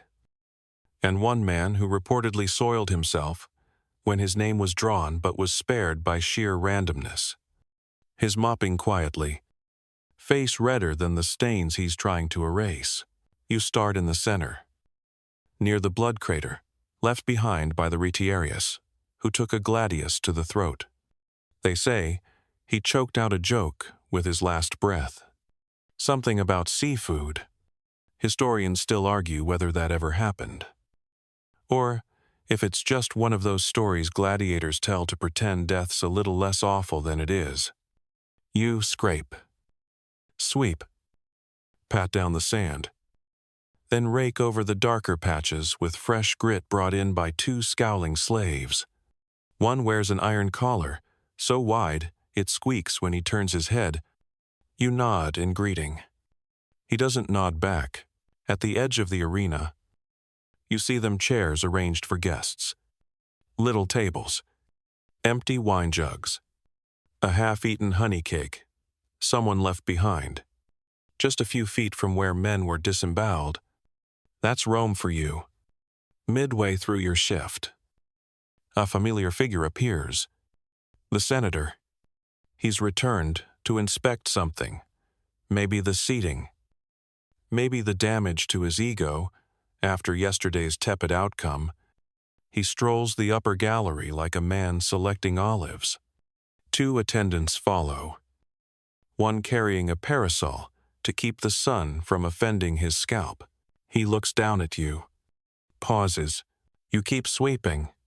Carefully, respectfully. He raises a hand casual, disinterested, and says, "You, the one who hesitated." You don't correct him. He doesn't remember which of you it was. Clearly. But that's the point. You're not people. You're props. You fought acceptably. He says, "Not thrilling. But you didn't, D. That's worth something. Thank you. Dominus." You say, eyes down. He sips watered wine. We might sponsor another bout next week.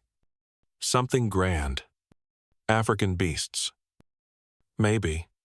Have you ever fought an elephant? You shake your head. Would you, if ordered? He smiles. Good answer. He leaves. You go back to scraping dried blood from between the arena tiles, wishing that being brave wasn't just another way to decorate a party. After cleanup, you're escorted to the staging cells, deep beneath the Colosseum's base. Most gladiators never see this level unless they're fighting that day or on maintenance duty. It's dark, damp, and oddly hollow-sounding. The tunnels stretch like catacombs, lined with storage rooms filled with nets, spears, broken helmets, and bones. Yes, bones. You pause beside a barred room where animals are kept hyenas today. You can hear them snarling through the wooden crates, pacing in tight little loops like nightmares with fur. One of the Ludus handlers points at them. 2 of these tomorrow. He says, they haven't eaten in days. Should be lively. You nod. Not because you approve, but because there's nothing else to do. A man beside you mutters a prayer. You whisper one too. Just in case. By late afternoon, you're back in the Ludus, rinsing your arms in the trough. The water is red again, probably from the same spot on your elbow that reopened while raking. You dab at it with a cloth. The cloth smells like vinegar and old regret. Caesarion appears. Leaning on the edge of the trough, I heard the senator liked you. Define. Liked. He didn't order your execution. That's practically affection. You chuckle. He asked if I wanted to fight an elephant. Caesarion raises a brow. And what did you say? I said I'd do it if ordered. He shrugs. Good answer. Stupid. But good. That evening, the Ludus feels unusually subdued. Maybe it's the heat. Maybe it's the mounting tension about tomorrow's matches. Or maybe everyone's still thinking about Silo. Someone etched his name into a loose stone in the courtyard wall. Below it, someone else added a scratch drawing of a man holding a sword. It's crude, but touching. You sit near the hearth in the communal hall, sipping hot broth. Galioensu, holding a deck of hand-painted bone tiles. Fortune reading, he asks. You nod. He lays out 3 tiles. One shows a lion. One, a pair of clasped hands. One, a skull. Survive, he says, but only if you choose an ally. You frown. In the arena. In life. You look around the room. Men scratching at wounds. Others whispering. One rocking gently in a corner. Murmuring to a chicken bone charm. Hard to imagine allies in a place like this. But you think of the Gaul. And how he didn't finish you. Maybe that counts. You finish your broth. Cal collects his tiles. Tomorrow, names will be drawn again. Patrons will return. Shields will rise. But tonight, you lie on your cot, hands folded over your chest, and whisper the same line again. Not today. Not me. You wonder how long that luck will last. You wake to a smell that, somehow, manages to be worse than the usual burnt barley and blister liniment combination, animal fat and makeup. The scent of performance. Today is spectacle day. The lanista shouts orders from the corridor. Voice half hoarse, half furious. Get oiled, get painted. No one wants to see dry skin and a dull sword. His sandals slap the stone, rhythmically, as he paces the hall. Inspecting each miserable contestant, like a man arranging fruit at the market. You sit up slowly. The aches of the last week settling in like old friends. You already know today won't be a kill match. It's warm-ups. Displays. Theater. The sort of staged bloodletting that makes the morning crowd gasp before they've even finished their wine. You trudge to the prep room, where slaves are already boiling vats of olive oil and mixing powder with crushed beetle shells for rouge. Someone hands you a cloth. Strip, he says, not even looking at you. You've got the arena arms today. You sigh. That means full decoration, oiled muscles, painted shoulders, maybe even mascara, if the crowd's especially rich today.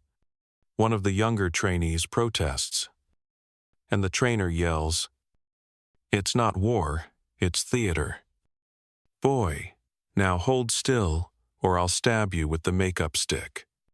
You're rubbed down with a thick paste of oil and resin. Your arms glisten like roasted goose. Then comes the black charcoal smeared beneath your eyes. For contrast, they say, makes the whites pop, makes the death twinkle. Next, they paint your scars. Yes, really. They darken them with powdered red stone to make them look fresh. The illusion of recent violence sells better, especially to noble women in the stands. There's even a moment where someone suggests dabbing your brow with water to simulate sweat. You're already drenched, but they do it anyway. You're handed your gear lighter than usual. This is a show fight. After all, the blade is dulled, the shield polished. Your manica arm guard has been scrubbed until the leather smells like burned sugar. You're paired with Marcus today. Of course, the man radiates stage presence whether he wants to or not. His every movement is crisp. His posture, theatrical. I used to work in a traveling drama troupe, he says, as you walk toward the outer gate. Before I stabbed the wrong man backstage. You don't ask for details, but you understand. The rhythm now, his blade, is a line of dialogue. His footwork, a kind of verse. The crowd doesn't want chaos today. They want poetry. The gate rises. The light stings. You step onto the sand. It's earlier in the day than your last fight. And the crowd is different. Less drunk. More curious. The nobles are there. Yes. But so are children. Merchants. Visitors. Rome loves showing off its human weapons in daylight. The arena is scattered with set pieces, fake trees, small wooden barriers, even a painted wooden lion head someone forgot to remove. It's a stage. You're the actor, and your role plausibly doomed, Gladiator number 4. You and Marcus circle. The signal sounds. He lunges. You deflect. He spins. You duck. The choreography is loose but intentional. Each blow lands with just enough force to make the front rows flinch. You slash at his thigh, he blocks and stumbles. Exaggerated. You pounce. He rolls and recovers. Blade, glinting. The crowd loves it. You can hear them reacting gasps. Cheers. A few delighted screams. The children in the front row are standing now, eyes wide. One girl claps wildly every time you fake a death blow. She's maybe 6, wearing a tiny laurel crown. She thinks this is a puppet show. You exchange a glance with Marcus. He winks. Then suddenly, he lands a real blow, just a touch too hard. It clangs against your shield, jarring your arm. You grunt. The crowd hears it. They love that too. The line between theater and survival is always thin. He whispers, "Sorry." You nod and retaliate with a high arc. Sweeping toward his helm, he ducks dramatically, rolls backward, and flips to one knee. Blade out. The crowd erupts. That's the big finale. Apparently, the signal sounds again. You both freeze. Then, lower your weapons. Applause rolls over the stadium like a wave. Flowers are tossed. Coins, too. Though they mostly miss and clink harmlessly against the sand, you and Marcus bow. Not out of pride, but because that's what's expected. 2 puppets showing they know their strings. Back in the prep room, someone tosses you a damp cloth. You scrub the oil from your arms, though it's already soaked through your tunic. Marcus grins, massaging his wrist. Best theater I've done since I played a weeping widow in Gaul. You should have worn a wig. You say, I did. He replies, also had a beard. It was very progressive. You both laugh. A trainer walks by and grunts approval. They liked that one. You'll both be on the next spectacle bill. You don't know if that's a reward or a punishment. After the show match, you're given rest. A rare afternoon off. In theory. But the ludus is never quiet. Someone's always yelling. Something's always bleeding. Still, you steal a moment behind the stables, where you sit on an overturned bucket and try to stretch your shoulder. A boy barely old enough to carry water appears and offers you a peeled apple. You take it cautiously. Was that your first fight? He asks. No. You say, just my first fake one. He nods solemnly. You were good. You smile. Thanks. He lingers. My father died here. He says, 3 months ago. I come sometimes to see if they mention him. What was his name? Titus. He had a scar across his chest. You remember Titus? A murmillo. Quiet. Steady. His death was fast neck wound. One clean strike. You remember because he never screamed. Just slumped. I remember him. You say. The boy nods. Good. Then he walks away. Small feet crunching softly in the sand. You finish the apple. Core and all. That evening, back in the dormitory, Marcus finds you tracing the edge of your gladius with your thumb. You thinking he asks, about the girl in the stands. The one who cheered like it was a festival. She'll grow up, he says. One day she'll bet on someone like us. And when he dies, she'll cheer again. You don't respond. You just lie back on your cot and stare at the ceiling. Somewhere beyond the walls, music drifts up from the lower streets. Flute and drum. A wedding. Maybe. Or a tavern celebrating a good day at the arena. You wonder if the senators sleep soundly. Or if they dream of sand and blood too. Tomorrow, you might be back on the stage, or in the real thing. The parade begins before sunrise. You're pulled from your sleep by a trumpet's cry, long and sharp, followed by the Lanista's voice, echoing through the halls. Form ranks armor on. We march today, there's no confusion. You know exactly what that means. It's Pampa time, the ceremonial procession before the day's spectacle. The part where you're displayed to the crowd like a set of shiny new tools they'll be watching break by sundown. You sit up slowly, feeling every fight you've ever had rumble through your bones like a distant storm. The cold air bites as you pull on your tunic and slap water across your face. It doesn't help. Nothing ever does before one of these. You're not fighting today, at least. You don't think so. But the parade still means one thing. Your name's rising. Someone in the stands has taken an interest in you. Someone with a coin pouch and a taste for blood. You make your way to the dressing room, where slaves are already bustling with trays of makeup, olive oil, decorative armor, and gilded leather straps. This isn't for protection. This is for the show. Chest out, someone says, as they dab your shoulders with red pigment. Biceps glistening sells better. You glance at the mirror and almost laugh. You look like a very nervous statue. You're assigned a bronze helmet with a wildly unnecessary plume.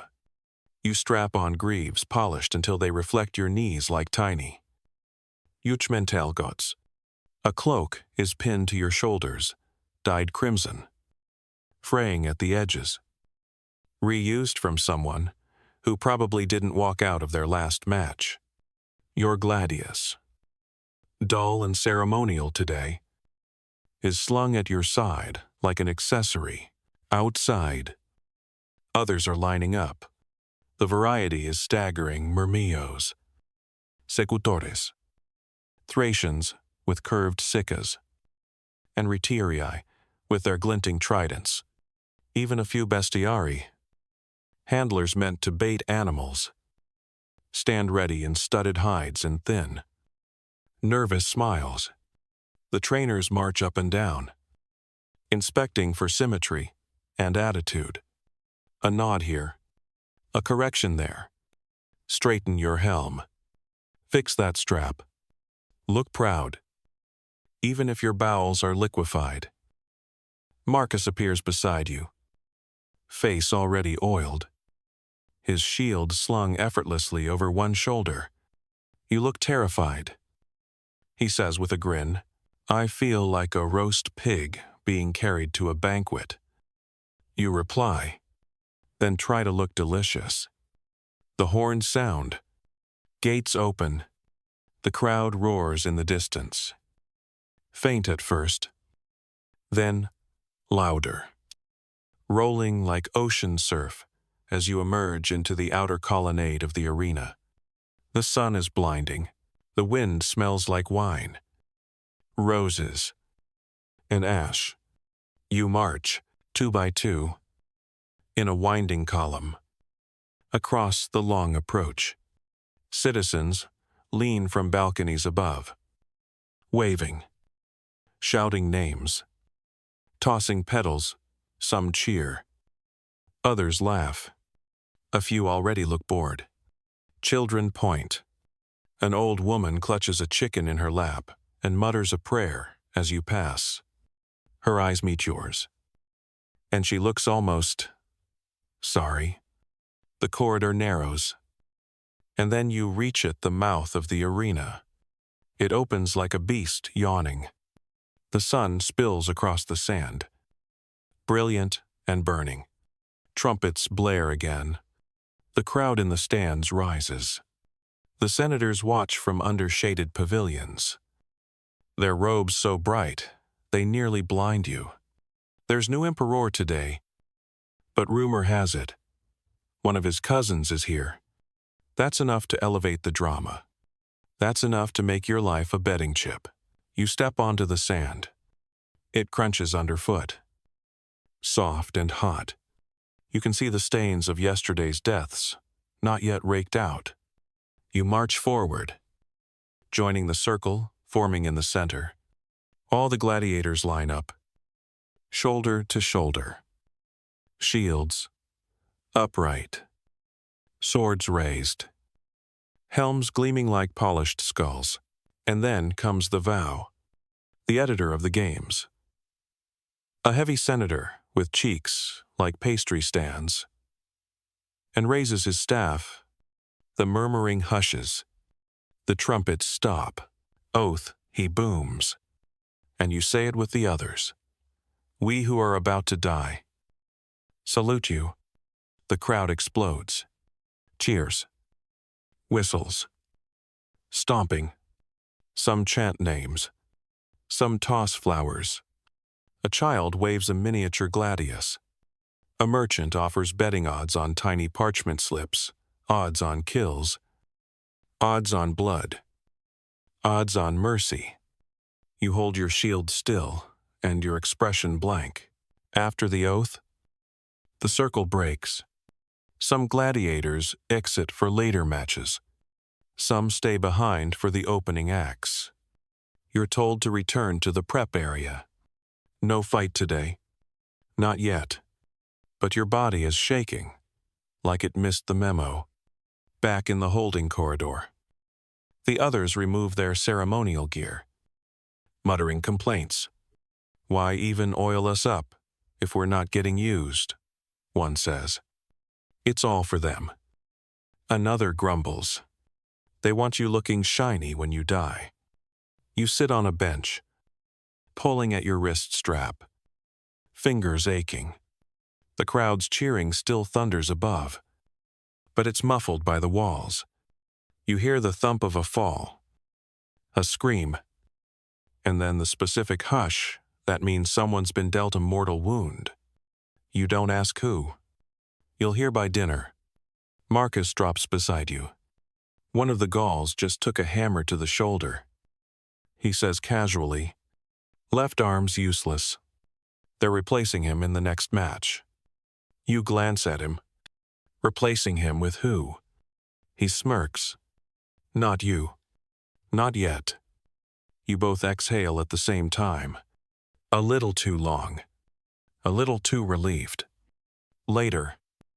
You're called to the sand again, but not to fight. This time, it's to haul a body out.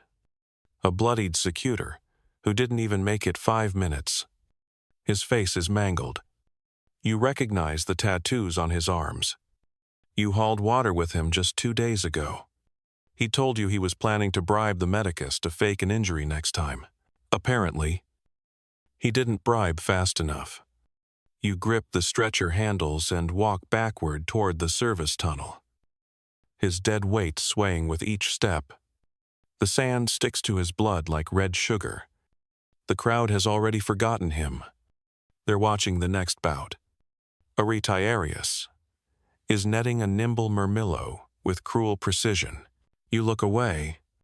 Once the body's laid out in the catacombs below, a scribe marks his name on a wax tablet, then erases it. That's the final step. Not burial. Not mourning. Erasure. Later that night, you sit under a torch sconce, eating lentil mash that tastes like soot. A boy passes by offering pieces of dried apple dipped in honey. You trade him a bootstrap and a joke. It's worth it. The sweetness shocks your mouth into remembering what joy used to taste like.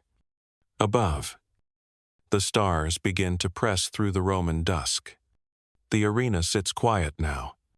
The sand, freshly raked, the blood covered. You lie back against the wall, eyes to the night sky, wondering if the gods were watching today. And if they were, what did they think of your salute? You barely finish your lentil mash when a sharp, unfamiliar whistle cuts through the ludus. It's not the usual shout for training, nor the meal call horn, but something shriller. 2 short bursts. Every man in the dining hall freezes mid-bite. Wooden bowls stop halfway to mouths. Heads lift. A heavy silence falls like a damp curtain. Then the lanista appears in the archway, flanked by 2 assistants, holding a bronze scroll case. New match added. Cal. Up. Your spine stiffens. Cal looks up from his bowl. Says nothing. He just blinks once. Then stands. New questions. No protest. He already knows how this goes. When they want blood, someone bleeds. You watch him as he leaves. Shoulders straight. Face unriadable. Stepping into the corridor like a man walking to the market. But you know better. He's marching toward the sand. You rise without thinking, trailing behind with Marcus and a few others. You're not on the roster. Not today. But men always watch the warm-up matches. Especially the sudden ones. The ones added last minute, when some senator's board or a wealthy merchant demands a private thrill. These are the fights that mean the crowd is hungry, and that someone's life is about to end early, just to whet their appetite. In the prep room, Cal is already being fitted. A slave rubs oil into his arms while another adjusts the leather straps on his manica. His helmet, a murmillo style, is dented on the left, a different one from usual. You watch him tilt his head, testing the weight. No complaints. No words. Across the room, the assistant calls out the opponent's name, Remus the German. You've heard of him. Everyone has. A tall fighter with a falx, a terrifying, sickle-shaped blade that rips behind shields and into soft places. 2 weeks ago, he disarmed a Thracian and split his belly open so fast, the man didn't realize he was dead until he looked down. Marcus whispers next to you. They're punishing Cal. You nod, or testing him. Cal flexes his fingers around the hilt of his gladius. His expression hasn't changed. The gate horn blows. Time. You and Marcus jog down to the viewing slit in the corridor wall, a narrow vent of carved stone that gives a direct view into the arena floor. You crouch, pressing your eye to the line of light. The sun blazes over the amphitheater. The crowd is thick already, packed with toga-clad spectators, fanning themselves with woven palm leaves and fidgeting with betting slips. A few children laugh in the upper levels, but most eyes are locked on the 2 figures emerging from opposite ends of the arena. Cal steps onto the sand first. Calm, focused, his dark hair pulled tight. Gladius gripped low. He doesn't look at the crowd. He looks at the sand. Remus follows, towering, shirtless, his blade gleaming like fire in the sun. He slams it into the ground once, just for show. The crowd roars. A trumpet blares. The fight begins. They circle, shields raised. You feel your own pulse quicken, even though it's not your name out there. The falx slices the air. Testing. Cal deflects. Shifts his stance. Remus lunges. Left to right. Cal turns the blow. Gladius up. And jabs forward too slow.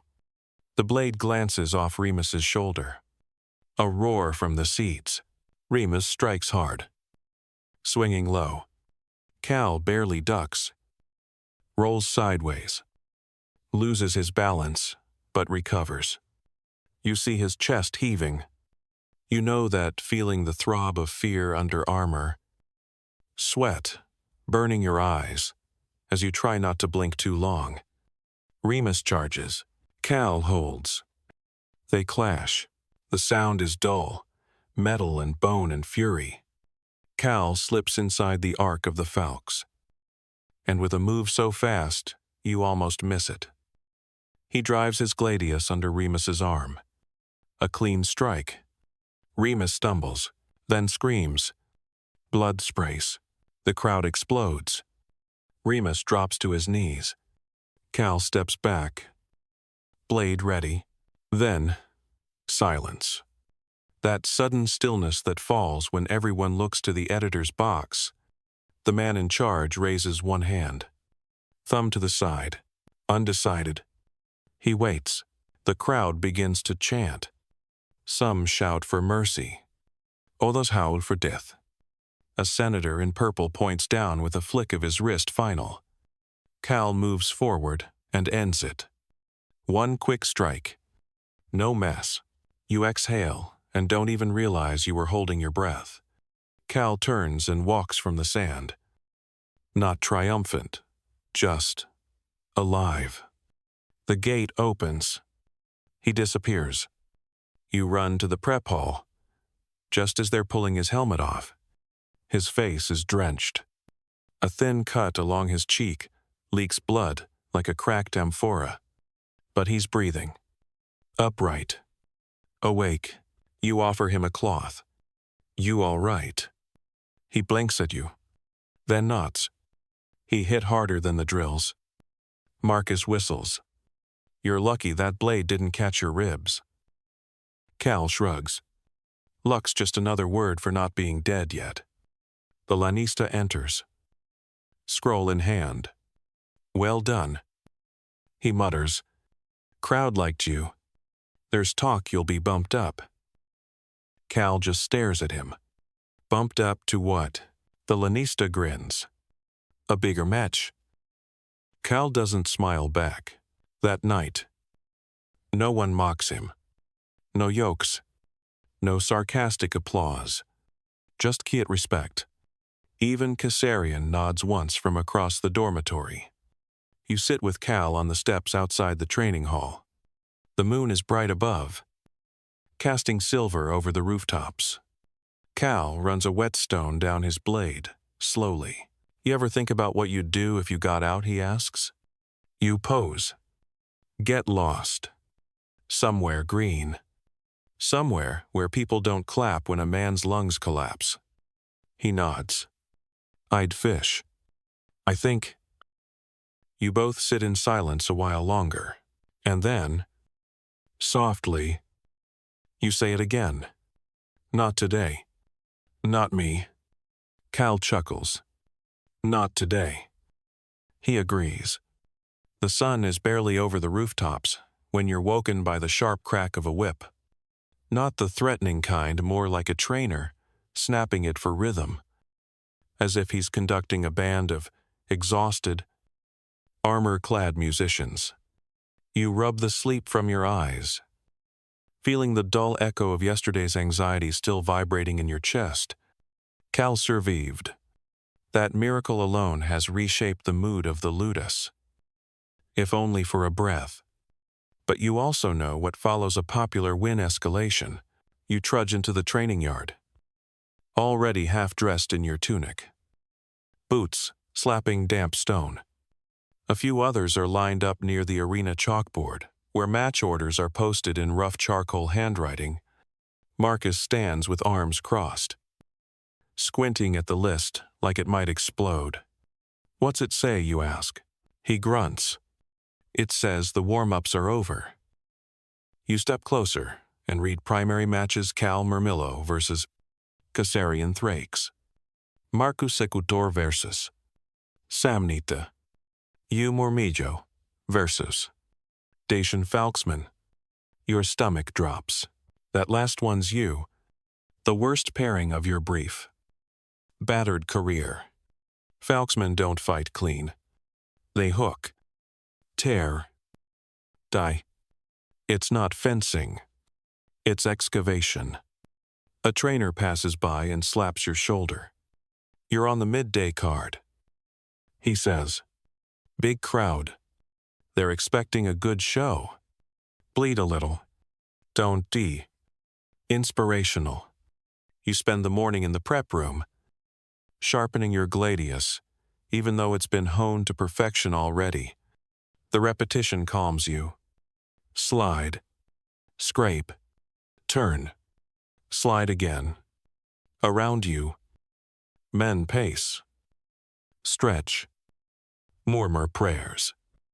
Or simply sit still, staring into the stone as if willing time to freeze. Marcus sits near the window, polishing his helmet. "You ever notice," he says, "that nobody here remembers birthdays, but everyone remembers the day they killed someone the first time?" You nod. "First, blood sticks harder than cake." He snorts. "Cake. You remember cake?" "Only vaguely." You're called to gear up just before midday. The prep assistants work fast. Efficient. Greaves buckled. Manicus strapped tight. Breastplate cinched until your ribs protest. The helmet today is newer. Its grill undented.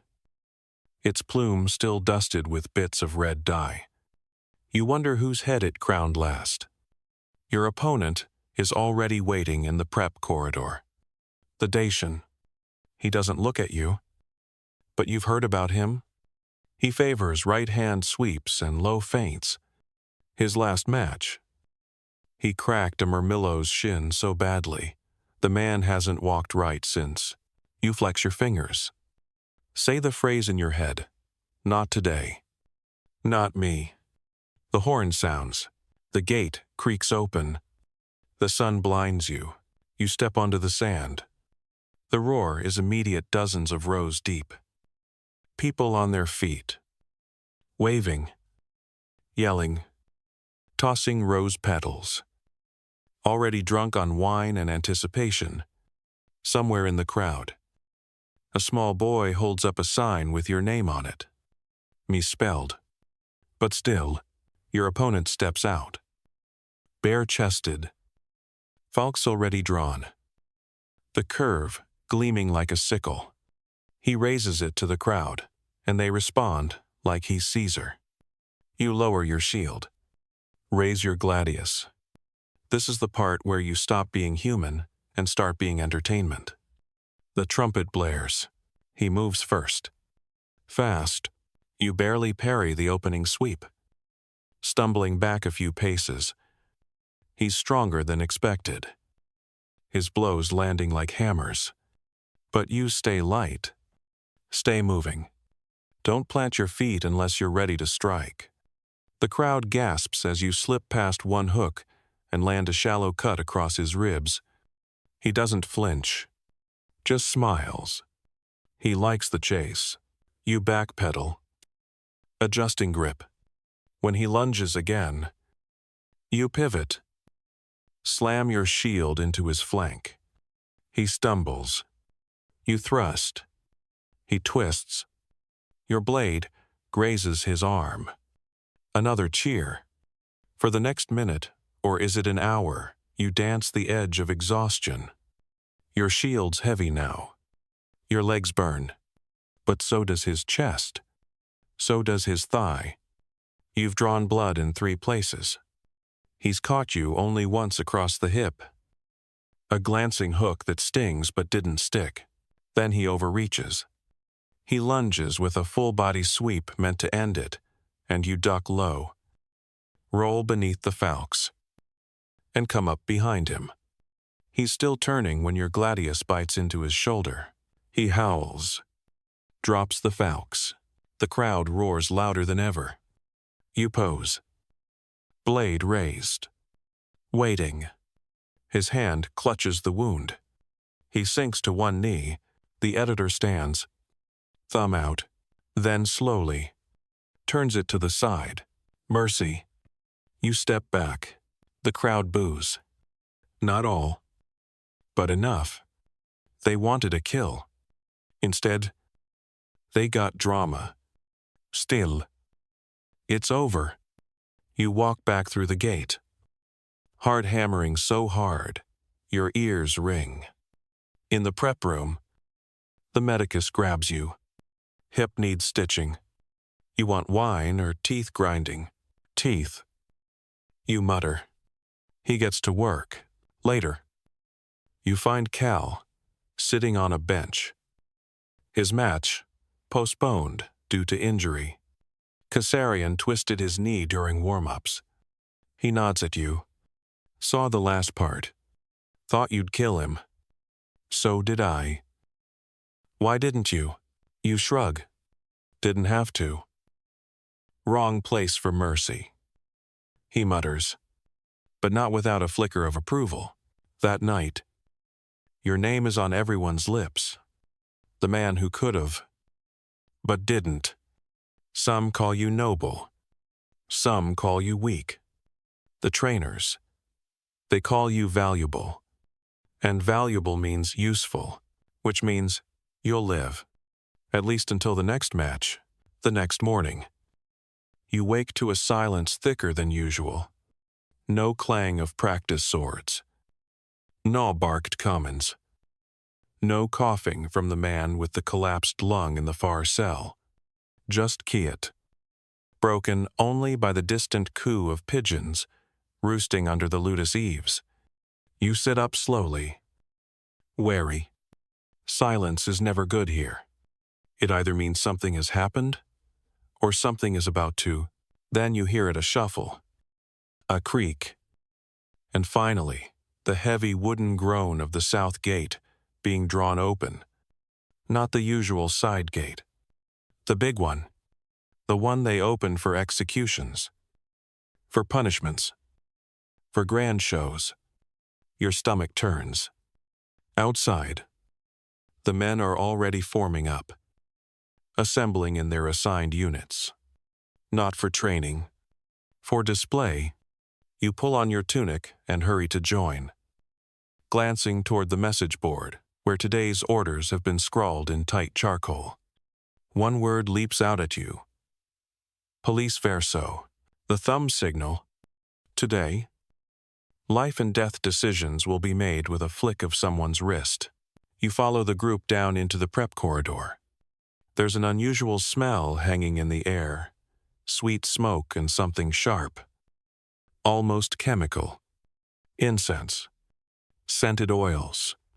That means important guests. Possibly nobles. Possibly even someone from the imperial family. And when those kinds of eyes are watching, the Ludus doesn't take chances. You're given a standard Murmillo loadout gladius. Large shield. Breastplate. But this time, it's polished. Your helmet's been wiped down with wax. They even dab your cheeks with a touch of ochre. It's not just a fight today, it's a display, as you strap on your manica. The Lanista walks past, scowling at a row of young fighters. When he sees you, he stops. You're up second. Try to bleed early. The crowd's dull this morning. Make them care. You nod. You don't ask who your opponent is. You never ask anymore. It's always the same truth. Someone who wants to live as badly as you. Down the corridor. And you pass the medicus preparing tools, hooks, bandages, buckets of vinegar. He glances up. Try not to get punctured. I'm out of clean thread. Noted. The trumpet blares. First match is beginning. You wait in the side tunnel. Just beyond the arch. The air smells like hot sand and tension. You can hear the announcer's voice rolling across the arena. Exaggerated and pompous.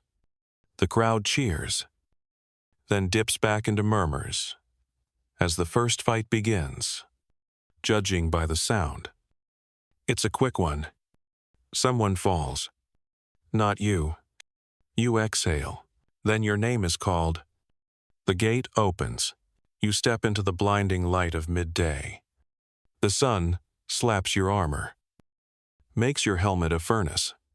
The crowd cheers, some loud, some polite, some already bored. You don't look at them. You look at the sand. Always the sand. Because it's honest. It doesn't lie to you. Your opponent enters from the opposite gate. It's a Retirius. Net and trident. No shield. No armor. Except for a shoulder guard and an arm sleeve. Tall. Lean. Fast. You curse under your breath. You hate net fighters. They don't play fair. You meet at the center. No words. Just glances. The trumpet sounds. He casts the net. You dodge. Sidestep left. Blade out. He swings the trident low, testing. You block. Sand sprays. You advance. He retreats. This is the dance. One always pressing. One always evading. Hey yobs. You catch the middle tine on your shield. Push in. Swing wide. He's too quick, ducks under and rolls. The crowd gasps. You hear someone shout. Cut him. Another voice chants your opponent's name. Some child yells for both of you to die. Charming. He casts again. This time the net catches your arm. You twist. Slash. Upward. Shear it off your elbow. It tangles briefly. But you rip it loose and throw it to the sand. The crowd applauds. They love entanglements. Even more, when they end dramatically. Now he's got just the trident. You close in. Hayabs forward. You sidestep. Gladius arcs up, connects. His trident clatters to the ground. He stumbles back. Clutching his arm. You raise your blade. The arena hushes. All eyes turn to the editor's box. A man in violet robes, fat. Flushed. Fanning himself. Leans forward. He raises his hand. Thumb. Sideways. Hesitación. The crowd begins to roar. Some for mercy. Some for blood. The editor looks left. Then right. Finally. He gives a lazy flick downward. Death. Your opponent hears it. He doesn't beg. He just drops to his knees. You hesitate. He nods. You end it. One clean thrust. Fast. Deep. You feel the muscle yield. The breath leave him. The crowd explodes. Some stand. Some toss coins. One woman faints. A slave runs out to collect the body. You step back. The medicus appears at your side, wiping blood from your blade like it's a relic. Well done. He mutters. You leave the sand without looking back. Back in the prep room, Cal meets you with a cup of water. You drink slowly, eyes still locked on the floor. You did what you had to. He says, I did what they wanted. You reply, same thing. That night, the ludus feels strange, not tense, not relaxed, just hollow. Another man gone, another crowd fed. You lie in your cot, helmet at your feet, sword, leaning by the wall. The scent of blood is still on your hands. You scrub them twice. You whisper the line, not today, not me. But you don't quite believe it anymore. You wake with your jaw clenched so tight it aches. The dream lingers, your blade caught in someone's ribs. The crowd screaming. A thumb turning slowly down. You sit up on the cot. Breath shallow. Shirt clinging to your chest. Skin still tacky from the day before. The blood's gone from your hands. Scrubbed until the skin peeled. but the pressure of the kill lingers in your bones like an old bruise. Outside, the ludus is already stirring. Metal clashes against metal. A trainer's voice slices the air. Men grunt and move like half-starved cattle being steered toward fire. You force yourself to stand. No one gets time off after a kill. If anything, it makes the trainers pay more attention. You're seen now. That means eyes watching from above. Scribes taking notes. Names being whispered. And whispered names are the first to be erased. In the yard, drills are underway.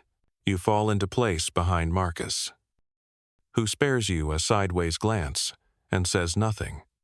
His silence is enough. He saw the fight. He saw you hesitate before the strike. He saw you finish it anyway.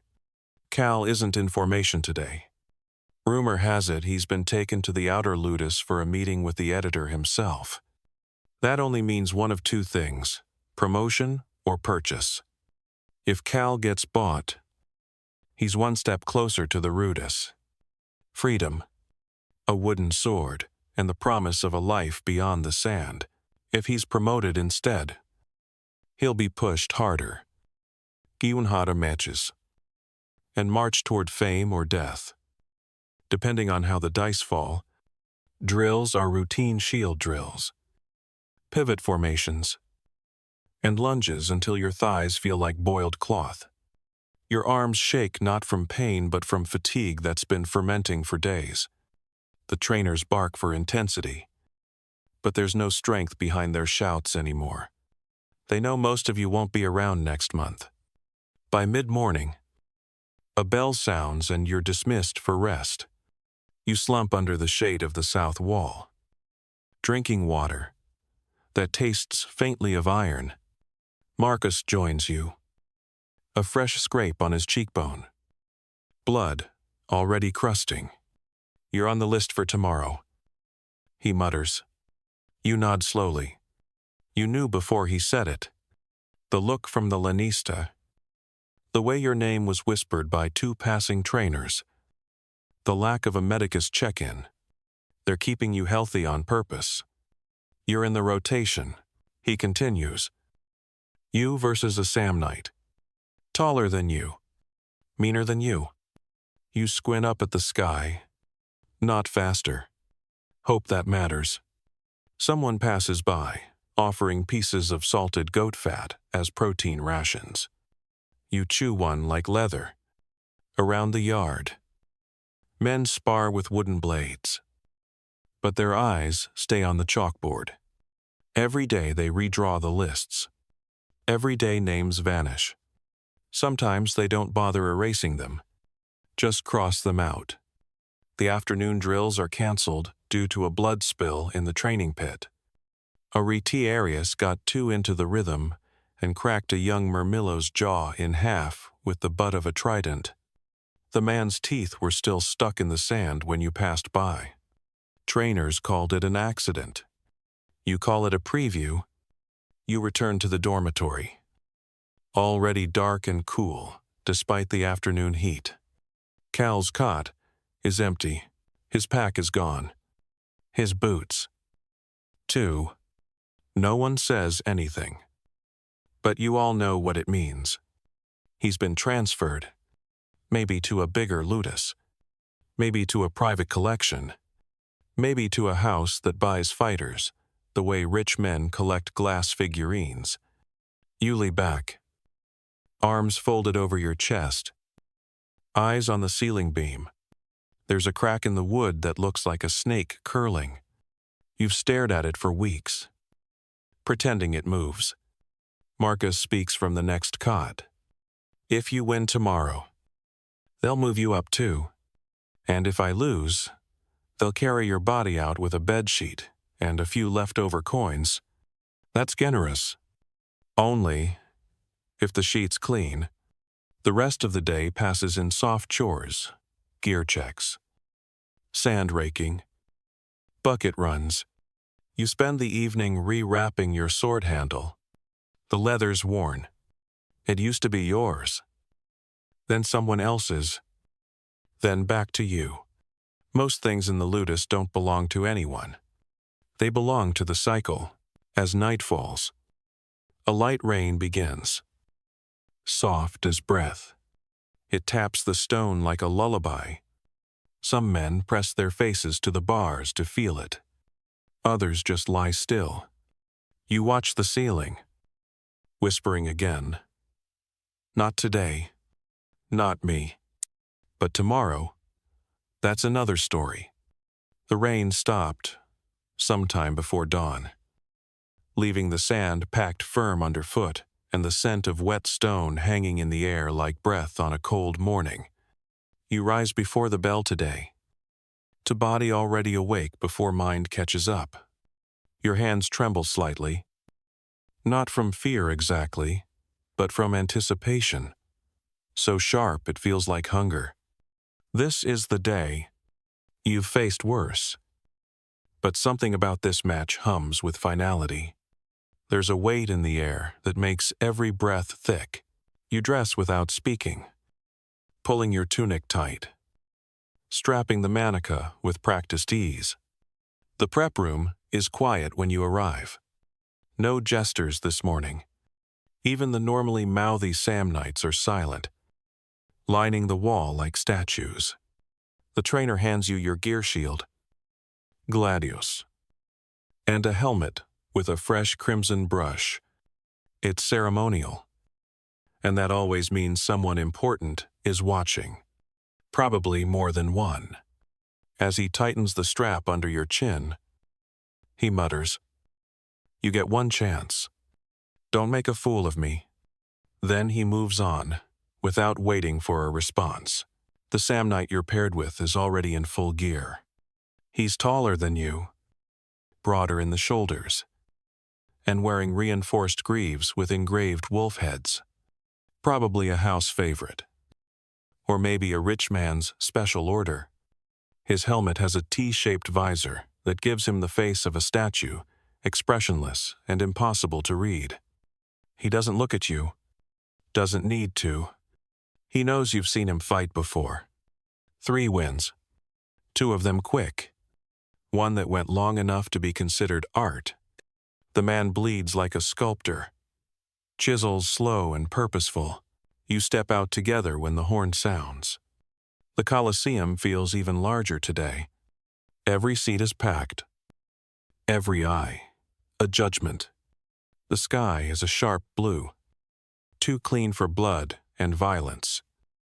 But it makes your armor glint like something sacred.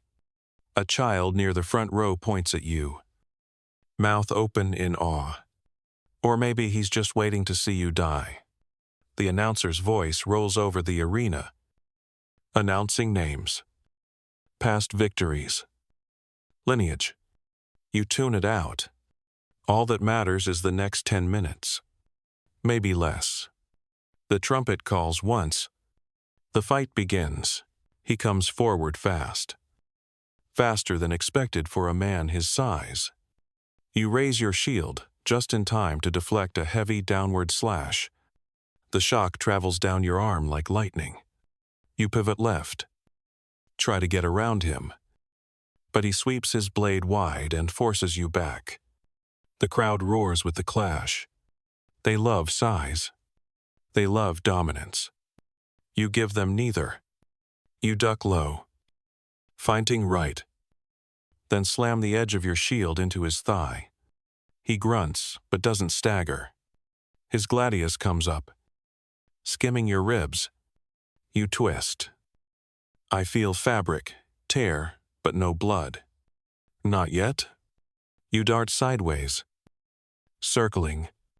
He follows, methodical, deliberate. He's not rushing. He's controlling the pace. For a moment, you consider backing off, letting him come to you. But that's his game. And if you play his game, you lose. You press forward suddenly. Shield up. Gladius driving under. He blocks. But you manage a shallow slice along his forearm. A hiss from the crowd. It's not much, But it's first blood. His snares. Then charges. His blade crashes against your shield like thunder. You stagger. Regain footing. Parry another blow. You can feel the muscles in your shoulders scream as you hold the line. Then, you slip. Just a little. Enough. His blade nicks your thigh. Not deep. But it sings. The pain flares. Sharp and hot. The crowd cheers, some for you. Some against. You stumble back, grimacing. And he paces toward you with the calm of someone who's seen this end before. Your eyes lock. No words. Just breath and violence. You crouch slightly, baiting him forward. He takes it, overextends just a bit. Enough. You twist sideways, roll past him. And as he turns, your gladius comes up hard into his side. This one lands deep. He groans. Arm dropping. You follow it with a shield bash that sends him to one knee. The crowd rises. You move in. Sword raised. Then you pause. He's kneeling, clutching his side. Chest heaving. You look up. The editor isn't seated today. It's a woman in royal colors, draped in fine silk, holding a parasol, her face half-shadowed. She stares at you without blinking. Then slowly, deliberately, she lifts one hand, thumb sideways, waiting. The crowd is divided. Some cry for mercy, others for blood. You look down at the Samnite. He looks up at you. His breathing is shallow, but he's still here, still watching. There's no plea, no gesture, just the throb of decision. You lower your blade. The woman nods once. Mercy. The attendants rush in as you back away, taking the Samnite under each arm, dragging him from the sand. He doesn't resist. The gates open, and he's gone. You stand alone in the center, sweat pouring from under your helmet. Your hands tremble. Not from fear, but from exhaustion, from the restraint. The crowd cheers. Not a frenzy, but a steady applause. The kind that means you've just been upgraded. A fighter with restraint is more valuable than one who finishes quickly. Back in the prep room, the trainer meets you with a scowl that's trying not to smile. She liked you, he says. The woman in violet might sponsor your next match, maybe even buy you out. You sit on the bench, chest still heaving.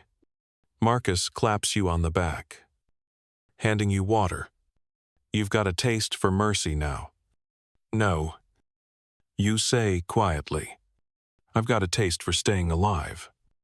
That night, your name is added to the short list. The list kept in the Lanista's scroll box.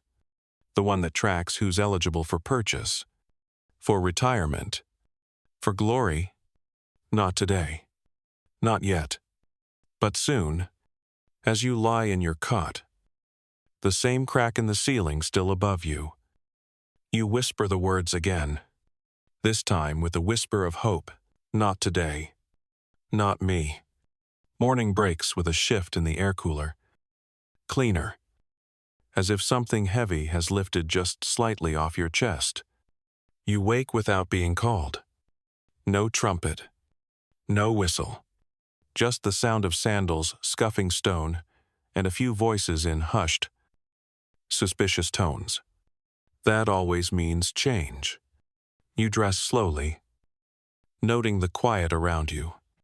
Marcus is already up, sitting on his cot, lacing his boots with a look that says he knows something. They posted the new roster.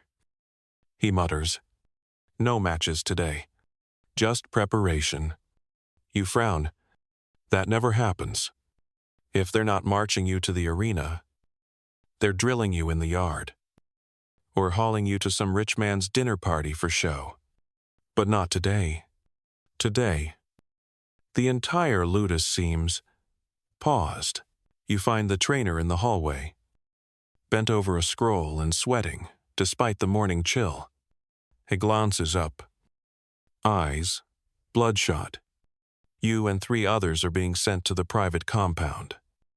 He says flatly, "Lady Aurelia has requested a personal match for her feast tomorrow. She picked you." You stare. That's not common. A personal match means performance, not punishment. It also means attention.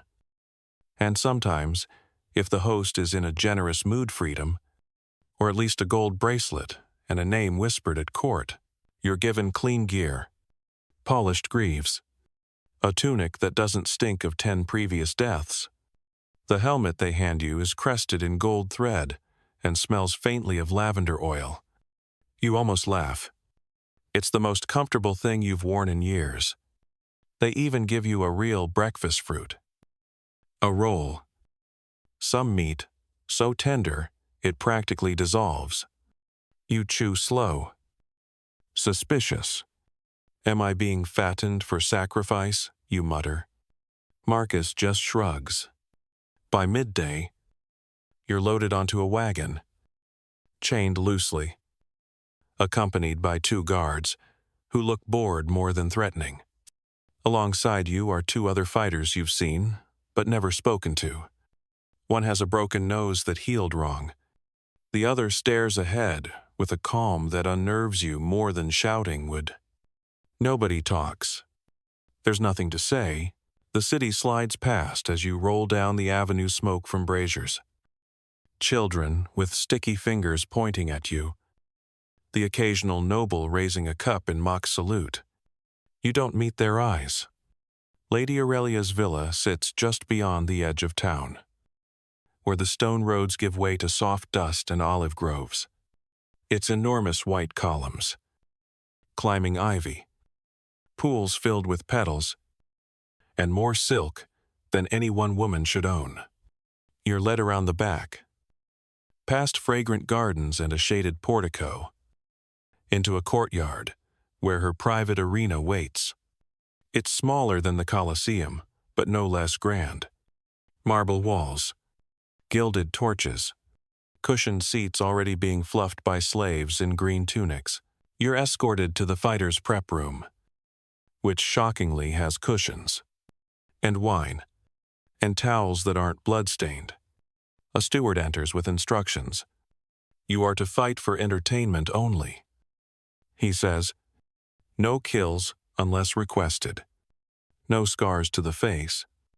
No broken bones unless it can't be helped. And smile. The guests like smiling. You nod, adjusting your grip on the gladius they hand you. It's lighter than yours back home.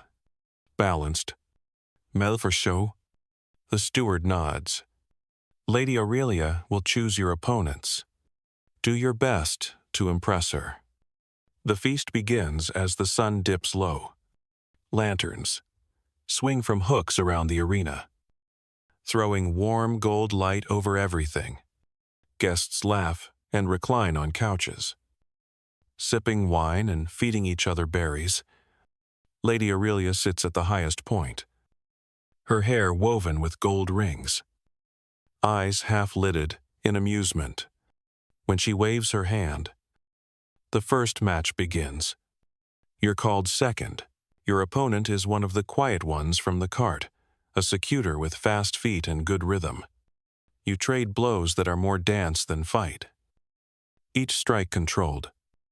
Each parry exaggerated just enough for the crowd. The guests cheer when your blades spark. They gasp when you tumble. You even manage to make them laugh once, slipping and catching yourself with theatrical flair. The steward nods approvingly. You're doing well. At the end of the match, you both lower your blades and bow. The crowd applauds. Lady Aurelia smiles. Later, you're invited, not commanded.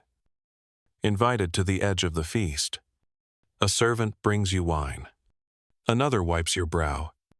You stand still, unsure of what's allowed. One of the nobles gestures toward you. That one has restraint. He says, loud enough to be heard. Might be worth investing. Lady Aurelia finally speaks. Your footwork is elegant. She says, did someone teach you? Or did you survive long enough to figure it out? You hesitate. Then answer, a bit of both. She smiles again. Tell your Lanista, I'll be making an offer. You're escorted back to the Ludus under cover of night. Your chain's even looser this time. The guards chat, like you're one of them. When you return, Marcus is waiting just inside the gate. So he asks, she's interested. You say, almost not believing it. He nods. Then you're halfway to freedom. Or halfway to being someone's expensive toy. You shrug. At least it's halfway. You lie awake that night, not watching the crack in the ceiling for once. Instead, you trace the words she used: elegant, worth investing, offer. They circle your brain like moths. For the first time in a long time, you allow yourself the smallest, most dangerous thought, hope. The next morning, the Ludus is humming with rumors before the sun has even touched the courtyard. Word travels fast here, faster than blades, faster than sickness. You step out of your cell, and the air feels different. Like the day itself is holding its breath. Cal is back. He returned in the night. They say, with gold thread sewn into his tunic and a limp in his right leg. They say he killed a man with one hand. They say he's been bought. They say everything. Really? You only half listen as you stretch and wrap your wrists.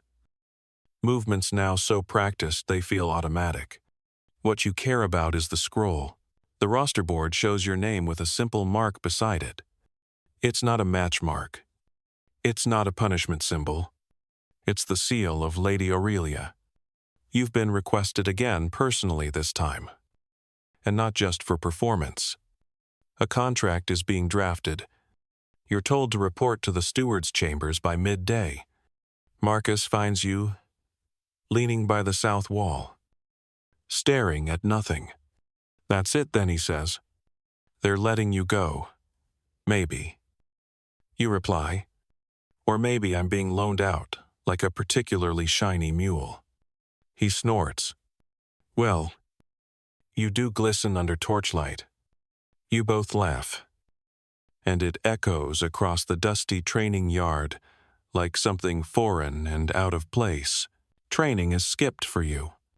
The medicus checks your joints, your teeth, even rubs a salve into the scar on your thigh. A new tunic is delivered. Soft linen with a red sash. You're given sandals that actually fit. When the steward arrives, he inspects you like a merchant would inspect a new vase. You'll speak only when spoken to. You'll demonstrate a few techniques. And you will not mention anything about your past fights unless prompted. Understand? You nod. You've never understood anything more clearly in your life. The meeting is held in a shaded pavilion within the villa grounds. You're brought in through a side gate, past fig trees and marble fountains, into a space so elegant it makes your lungs shrink. Lady Aurelia sits on a cushioned couch, surrounded by scrolls and tiny inkpots. A scribe records her every word. She doesn't look up immediately, letting you stew in your own breath before finally saying, So, you survived. Yes. Domina. You answer. Do you want to keep surviving? She asks without smiling. Yes. Then here is the offer. She outlines it calmly. Sipping wine, You'll be purchased under her house name. You'll no longer belong to the ludus. You'll still fight, but only at private gatherings or special occasions. You'll be fed well, treated fairly. You may even, in time, earn your rudis. She sets the wooden sword gently on the table beside her, long, plain, uncarved. Freedom, she says, is rarely free, but it is for sale. You kneel and nod. The scribe seals the parchment. The deal is done, back at the ludus. The others gather as you collect your things. There's not much: a bit of cloth, a worn comb, a small carved token shaped like a lion's head that Marcus once gave you. Cal nods to you from the corner. His leg is bound tightly, but his eyes are bright. Go, he says. Be someone's problem instead of their pawn. You leave the ludus without chains for the first time in years. The sun hits your shoulders like an old friend. You walk differently, straighter, slower, not kite-free. Not yet, but closer. The villa gates close behind you. Your new quarters are clean, scented with citrus. Your sword is hung neatly on the wall, polished and waiting. You sleep on a mattress stuffed with feathers. You wake when you choose. You fight when invited. You eat hot bread and sweet dates. Sometimes, in the evenings, you walk the villa's stone paths and think about the sand, the blood, the heat, the roars. You wonder about the men still there, about Marcus, about Cal, about the crack in the ceiling. You miss it, in a way you can't explain, but you don't return. You don't ask, because out here, you have a name again, and one day, maybe a year from now, maybe 10, you'll hold that wooden sword. You'll walk past the gates of Rome, not as a man running, but as a man finished. That night, you lie under open sky. There is no ceiling crack here. There's only stars. You whisper once more. For the last time. Not today. Not me. So now, your sword is set aside. The shouting fades.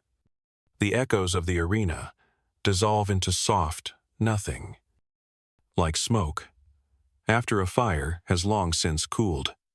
You rest now not on sand or straw, but on something gentle, imagined or real. It doesn't matter. Your heartbeat slows. Your thoughts begin to loosen, unravel, and drift. There is no crowd, no roar, no thumb turning up or down. Just the calm of knowing the worst is behind you. You've walked through the gates of fear and made it out the other side.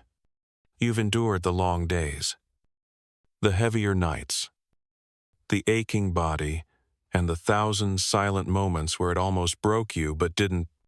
You've survived, not just the fight, but the waiting between, the hours where you weren't sure who you were anymore. You've stepped into light after so many years in shade. You are no longer a number, no longer a weapon polished for display. You are someone again. You belong to yourself. So let your breath fall slower now. Let your shoulders sink into whatever supports you. Let the last scraps of tension slide off your chest like water down old armor. There is no arena here. No gate waiting to open. Just quiet. Just rest. Let it wrap around you like a soft cloak. Let the stillness hold you. Let sleep find you not as a fighter tonight, but simply as you. Because for once, just once, you are safe, and safe is enough. Sweet dreams.